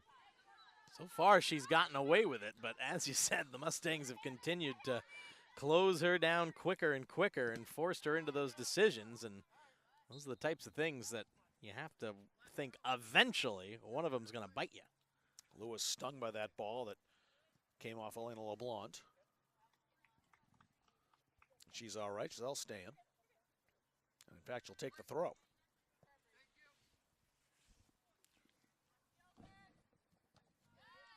That's headed. Brown. Played in the middle to Haley Blake. Blake had it stolen. Dixon. Trying to turn on the speed. Dixon still in possession. Fed toward the goal, and that'll roll wide out for a goal kick. That'll get Sarah Labby in the contest. Labby checking in, giving Jalen Poitras, the USCAA Division II Player of the Week, a rest.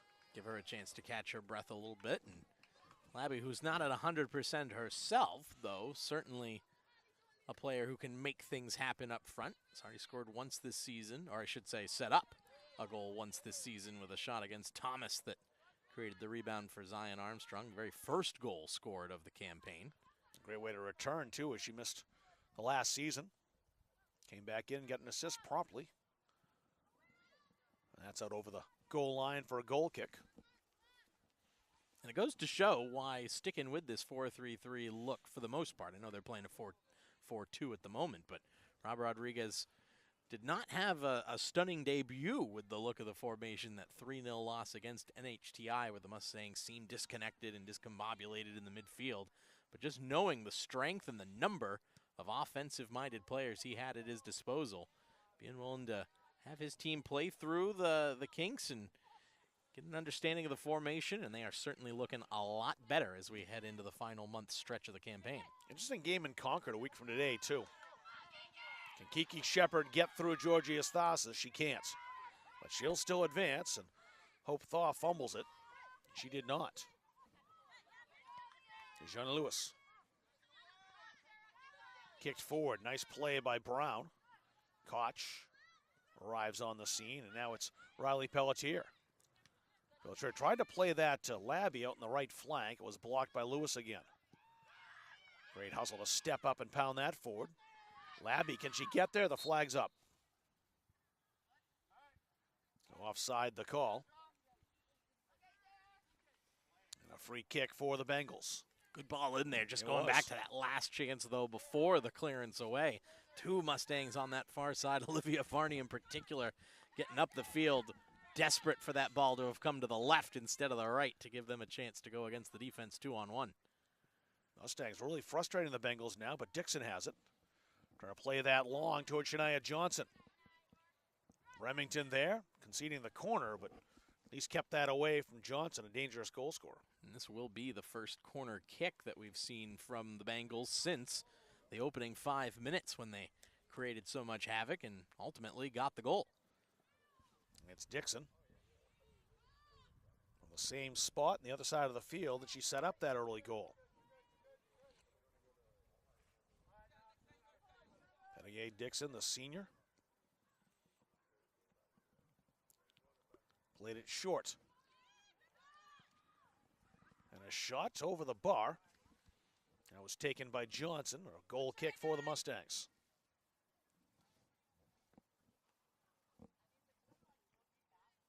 Really just have not been many chances for this Fort Kent team in the second half. Right now, shots in terms of total attempts still 16-6 in their favor, but when you look at the attempts on target, it's only a 5-3 advantage for the visitors.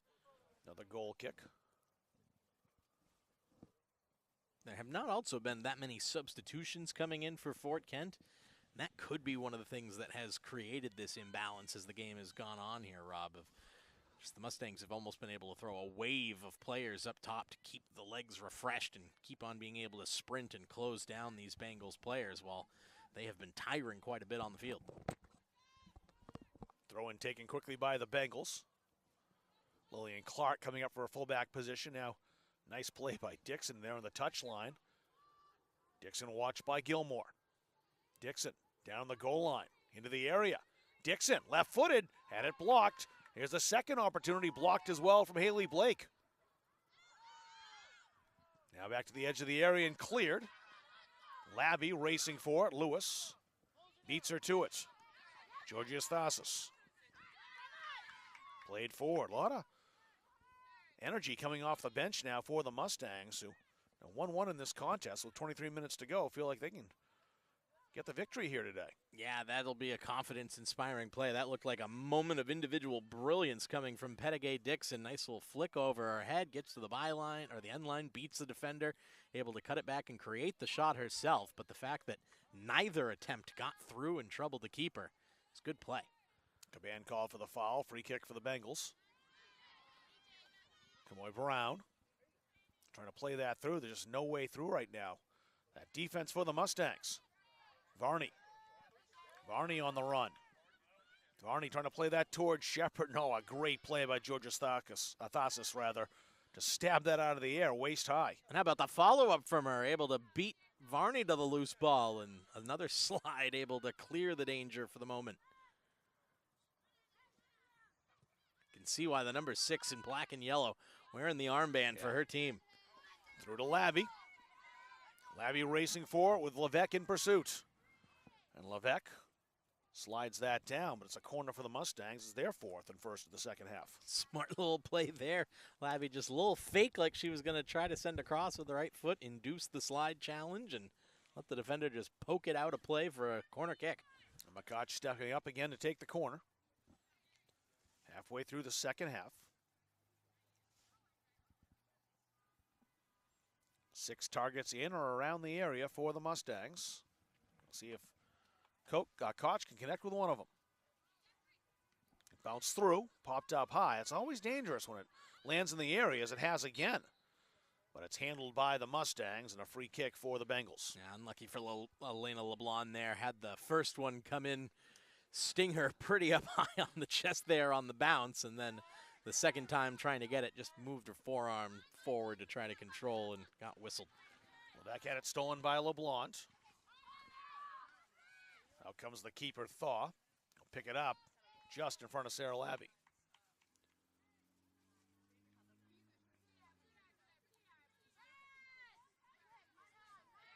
Lewis. Caban trying to give her some pressure. That's almost stolen, will be stolen now by LeBlanc. LeBlanc trying to pick out Kiki Shepard. Shepard on the volley, sending it back in the same direction as it rolls toward the touchline and out for a throw. LeBlanc just a little too eager there to send the ball in. Just have to get your head around, make sure you can pick out a target, and a couple of cross attempts that have been made too fast and have either been mishit or just not enough time to locate a teammate to try to set up win possession. That's headed, but right back to Levesque. Jones. Now a chance to attack for the Bengals. Haley Blake. Blake as help arrives in the form of Dixon behind her. And Brown. Here's Dixon. Dixon knocked over, a foul by Varney. And that'll be a free kick for the Bengals. And another one to her tally. That's at least the third or fourth she's picked up with just those physical challenges. Nothing that she's stabbing in with a studs up challenge or a reckless one, just trying to be physical and just more often than not knocking her opponent to the ground in the process. I gotta be physical against Pettigay Dixon for sure. Trying to wear her down a bit. Headed out of the area immediately. Great work to put a head on that. That was Lily Caban. That's played back to Brown again. Dixon turning, twisting, finding Brown one more time. Brown trying to fly past Gilmore. Gilmore got a foot on that to keep it out of the area. It's out for a throw.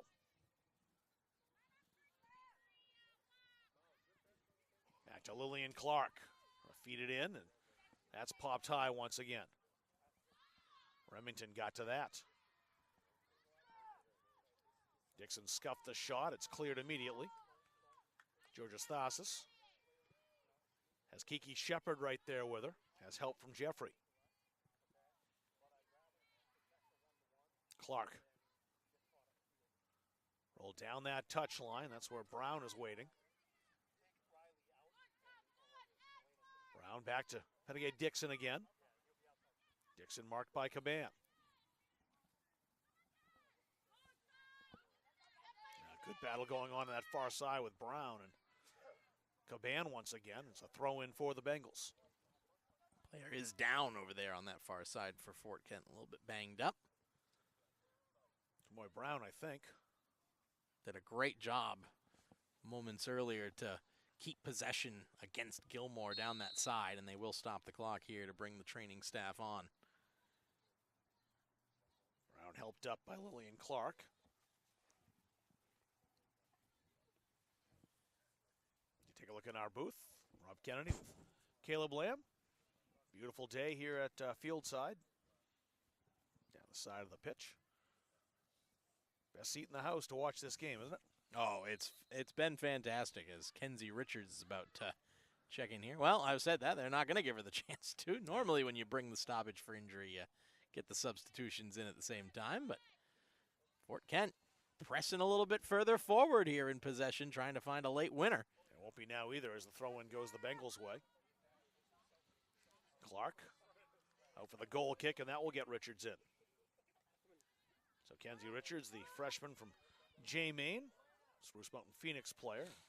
She'll replace Riley Pelletier, her high school teammate. It's a good stretch of play there from Pelletier as well in the middle. Like I said, she came on very late in the first half, final minute in fact, but playing nearly the first half hour of this second half and did a good job. Dixon, not the one you want to turn it over to. Knocked off stride by Gilmore, who's right there with her. Dixon. Gilmore stuck to her. Dixon got by, however. That's played to the edge of the area, popped right back in. Gilmore heads it away. There's Varney. And Varney just plays it down the field. Kept in play, though, for Shepard. Shepard harassed by Clark. Roll all the way down, and it'll be a goal kick.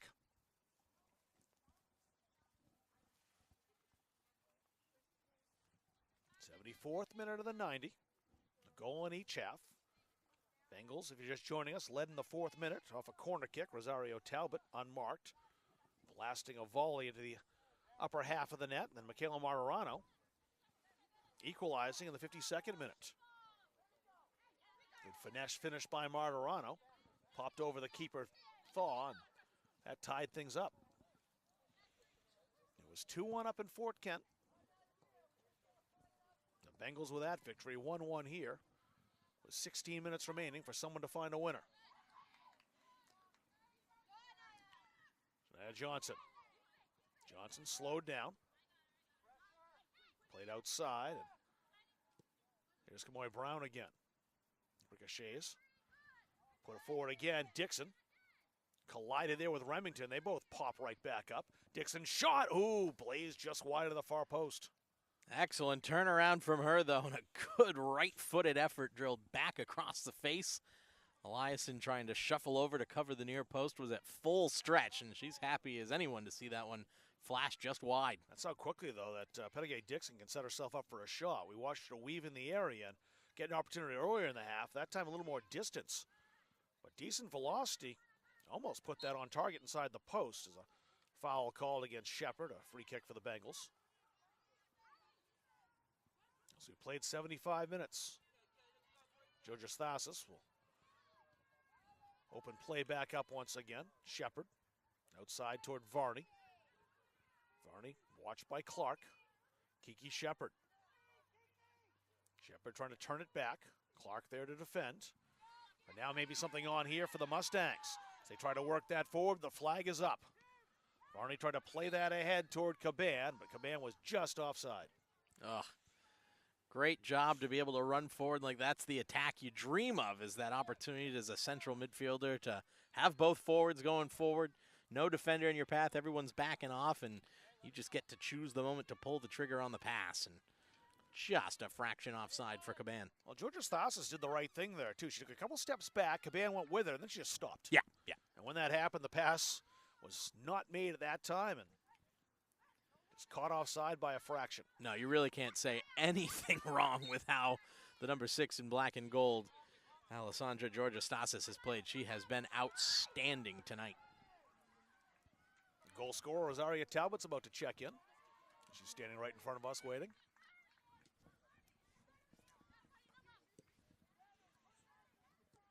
This one played forward looking for Shepard, who has been trying to get into the physical battle herself. Almost rolled through to Labby, but it was stopped. Jeffrey got the foot on it. Outside, Kiki Shepard over here on the right side. There's Lewis to slow her down. Brown. Jeffrey. Georgios Thasis played back toward the keeper. Labby again putting on some pressure. Give away to Varney as she tries to shoot, as she caught Thaw well out of the cage.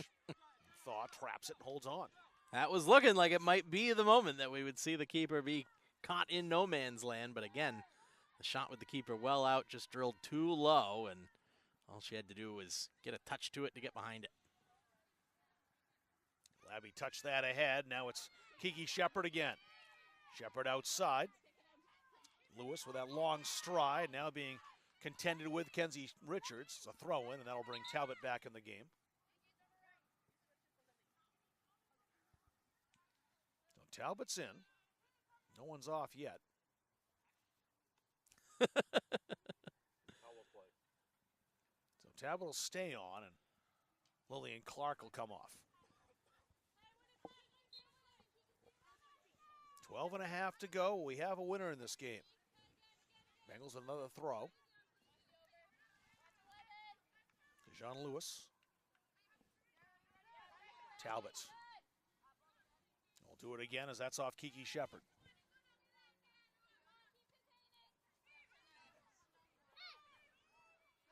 Lewis will defer to Kildana Jeffrey. That goes off Richards. Will do it again. Once again, it'll be Jeffrey.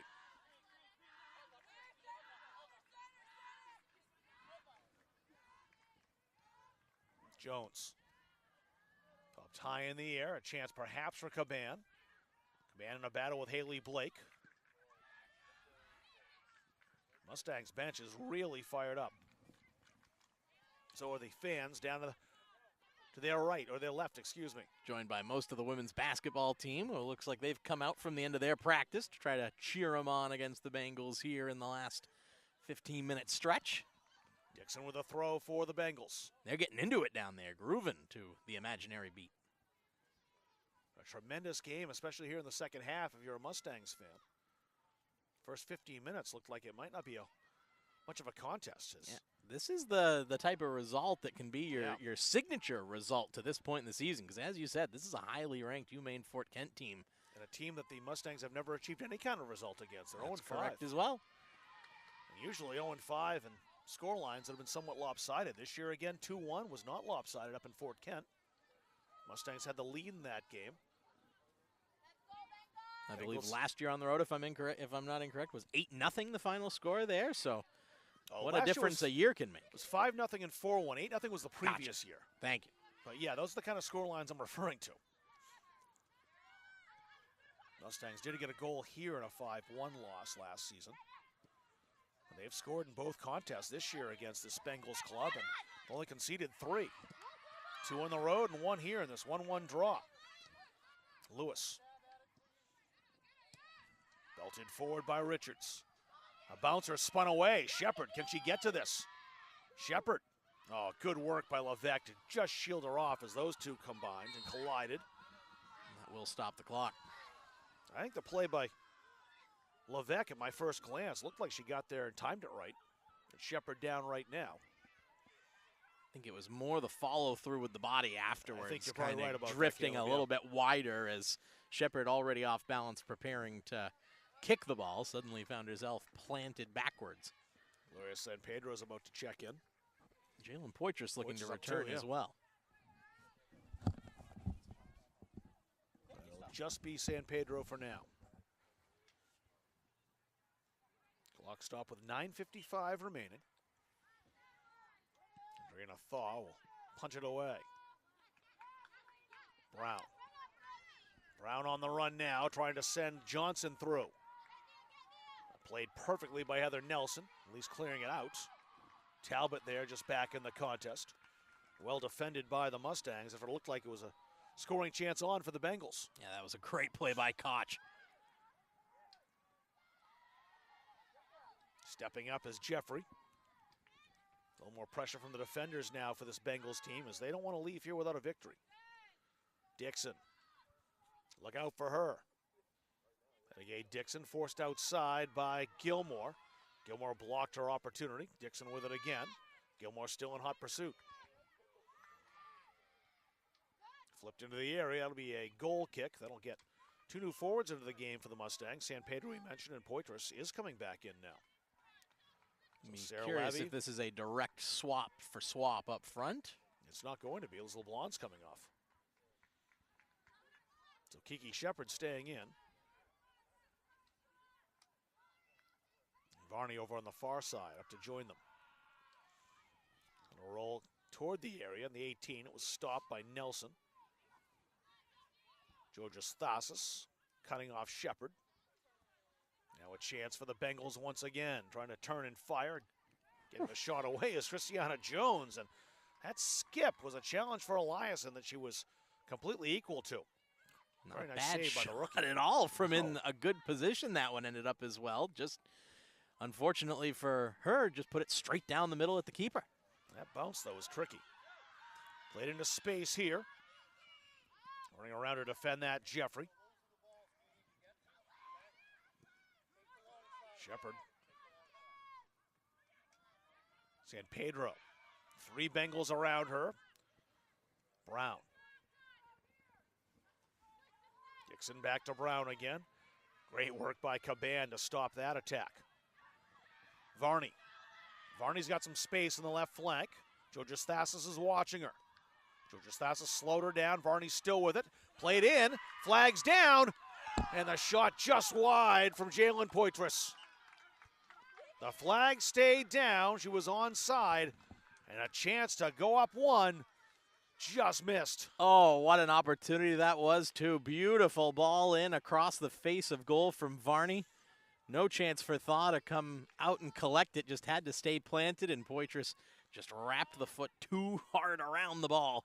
Sends it wide of the post. Mustangs challenging the goal kick from Drina Thaw. Lewis. To say right now, the Mustangs look like the team most likely to break the deadlock if anyone does. Certainly so. Just a little over anxious there, though, from the substitute from a few minutes ago, Kenzie Richards, able to take it away, but then immediately just blast it forward without picking her head up. And she knows just needed to be a little more poised on the ball there to set up another chance. Dixon. Dixon found Haley Blake. Back to Dixon again. There's Gilmore. She's had a great game defensively. San Pedro went down after a collision from Dixon. Brown. Moy Brown has Blake arriving. Haley Blake with it now. San Pedro not allowing her to breathe. Brown. May as well be into golden goal time, you would think, with 6 minutes to go. Not officially, but if anyone gets a goal, it's likely to stand up as the winner.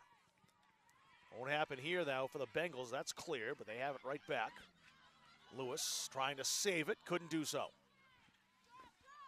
Just couldn't stop it despite an excellent effort from the rookie from Kingston, Jamaica. We'll go back and say that was another nice play by Georgia Stathis, by the way, just to fake the little pass back, get both forwards to bite in that direction, simply turn with the ball, and had 20 yards of open space in front of her to run into. The junior's got another year at Fort Kent, too, to contend with. A player, another year to contend with her, as that's off Keldona Jeffrey. Over off Abby Gagnon doing our camera today.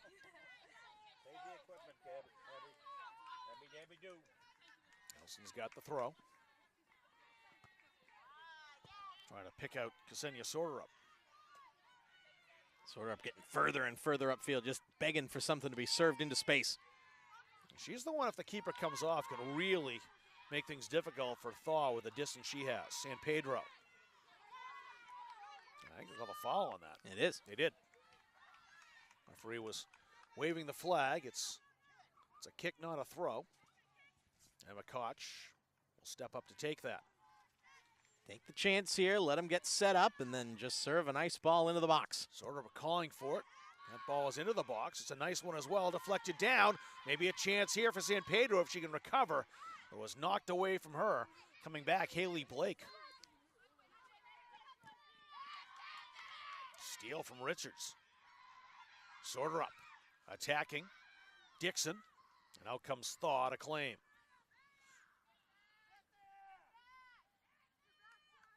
Now the Bengals. They can work it back quickly. Georgia Stathis. Georgia Stathis continuing a run. Look at her go. Alessandra Georgia Stathis trying to set up Shania Johnson, and it's just out of her reach. This is end-to-end stuff here, Rob. Both these teams leaving it all out on the field and taking a look at both sides. Look on the brink of exhaustion right now with the amount of ground they've had to cover over the last 15 minutes alone. 4 minutes to go, though. Georgia Stathis says, why not? I'm going to take it all the way up until they stop me, and almost found Shania Johnson. And Johnson was in plenty of space. Goal kick goes right to Talbot. Talbot has the goal for the Bengals in the 4th minute. Blake. Levesque. Blake again.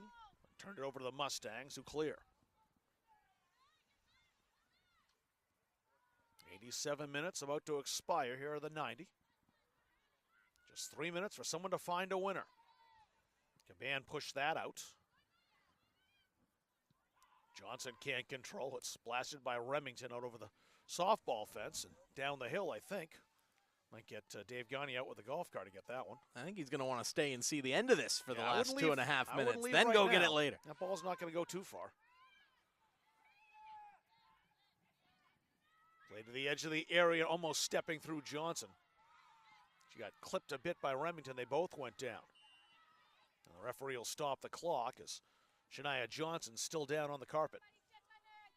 One of those ones where as a forward, you just try to come to a dead stop and see if you can't win a foul by getting the defender to run into you, but referee not fooled in the center.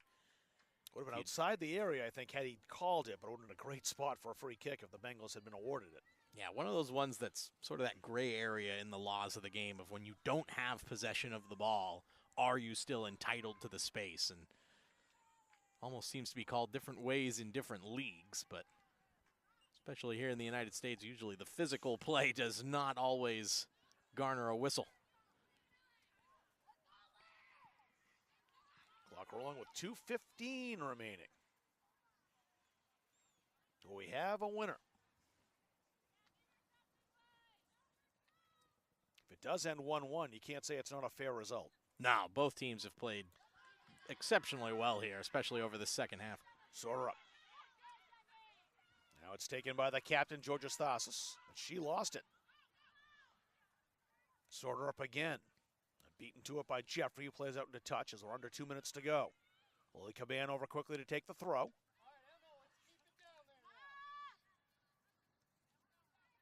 Poitras played it back toward Caban. Caban trying to square it. No one there in white. Remington forward. San Pedro racing for it. Now played out wide. Here's Talbot, who's got the goal for the Bengals. She had one in the 4th minute early. Can she win it here late? Talbot down the touch line. That goes off Koch's foot out into touch. That'll slow the attack down. Bengals will come up and take the throw. Actually, no, it went off the Bengal player. Great play by Koch. I was going to say, sophomore captain with an incredible play to come across, not only win the challenge, but knock it back off the left toe of the winger. Koch will kick it all over here. Gagne with a casual catch. Georgia Stasis. Lewis down the touch line, just kept in by Talbot. Definitely golden goal time now, no doubt about that. Blake out wide. Dixon, don't give her the opportunity, and the Mustangs know it, they don't. Levesque with 30 seconds to go. Levesque bounce that off of Olivia Varney, throw in for the Bengals.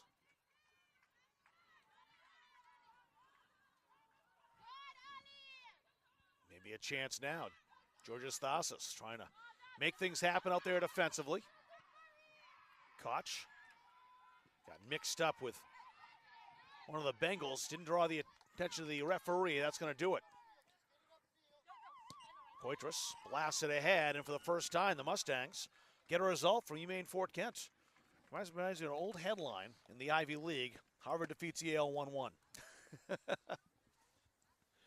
That type of feeling. Mustangs are not favored in this contest. The number 3 team in USCAA Division I. They were the favorites coming in. They got the early goal, but the Mustangs battled back, and they get the 1-1 tie here in this game. So we'll take a break. When we do, we're going to keep it here. We have to name our player of the game, though, so we haven't talked about that yet. So we will break very quickly and get our Edge Nutrition player of the game here. Come back and wrap things up from Auburn after a 1-1 contest between the Mustangs and the Bengals after this on Munzing Media. Public service is to improve the quality of life in communities. This is the Public Service and Social Sciences Department. We originally started with criminal justice, and then we added more programming. I'm in the forensic science program. I want to become a state fire investigator. State trooper. I want to be a game warden. Forensic psychologist. Behavioral health professional. CM offers a lot more hands-on learning than most places. The only way to give them that experience is to do that through immersive scenario training. You actually dust for fingerprints. Learning how to go through, take pictures, what to look for. We are the only college in the state of Maine that offers a third-year advanced certificate in police operations. It is a great way of excelling your career and jump-starting you onto that path. The Public Service Simulation Center allows us to fully implement an immersive training environment. Can I see your other pen? You just don't want to get boxed in. We teach de-escalation and empathetic communication to better address community needs. The instructors are awesome. They really care about our education. We have people that teach who have been members or are actively members of these industries.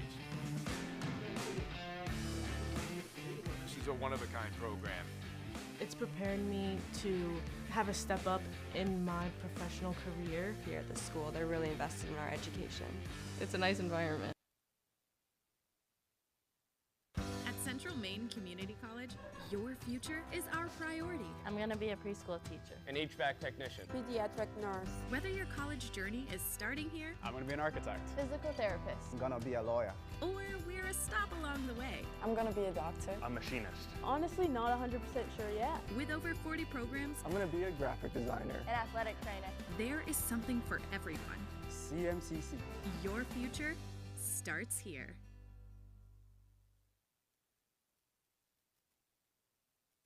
Jeff Harder here, partner of CBU Advantage. Listen, Medicare can be overwhelming, but it doesn't have to be. Whether you're new to Medicare or exploring your options during open enrollment, our team at CBU Advantage is here to help make it simple. We'll help you compare plans, understand your benefits, and find the coverage that fits your needs and your budget. Don't let the confusion or stress hold you back. We're going to simplify the entire process for you. We're just a phone call away. Call us today or click the link below to book an appointment with a licensed agent to discuss your options. Talk to you all soon. Caleb Lamb with a goal scored today, Michaela Martorano, who's got to get to class. We're going to make this quick. Thank you very much, Rob. Our Edge Nutrition player of the game with a nice goal. Finally got another one on home soil and got a second one against this UMaine Fort Kent team As we were just talking, first result for this Mustangs program against a tough Bengals team that's not only a division above, but also ranked in the top 5 of that division. Seemed like you gals were eager for the test, though, especially after an unnervy start to the first 5 minutes. Yeah, I think that we've been really progressing throughout the. Wait, do I look up there? You can look up there. Okay, I think we've really been progressing since the beginning of the season, and I think we're finally starting to get the results that we've wanted. So I'm really excited to continue to see where we're going to go.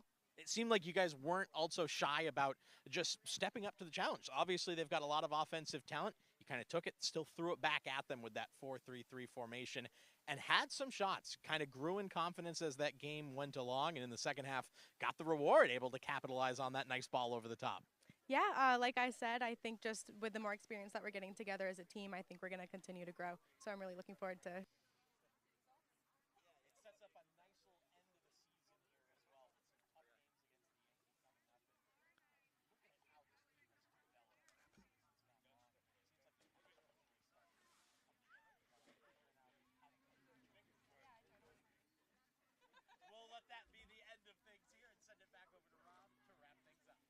Thanks very much, Caleb. 1-1 the final score here in Auburn tonight. Our Edge Nutrition player of the game, Michaela Martirano, scoring her 3rd goal of the season, 2nd against the Fort Kent Bengals, and that tied things up. You just saw the goal in the 52nd minute. So Mustangs will head out on the road. Next 3 are away. They'll be away on Sunday in Vermont against Vermont State Johnson. They'll have a quick turnaround as they come back on Monday, head down to South Portland to play SMCC. That's a huge game and an even bigger one against NHTI on Thursday, all on the road. They're back here on Sunday. The final home game, senior day, here in Auburn against Vermont Randolph 1 week from Sunday. So that'll do it for our broadcast. I want to thank Abby Gagnon doing our camera today, Rob Munzing doing all of our production work, and also want to thank Caleb Lamb doing color commentary today. My name is Rob Kennedy saying so long from Auburn. 1-1 the final here today between the Mustangs and the UMaine Fort Kent Bengals on Munzing Media.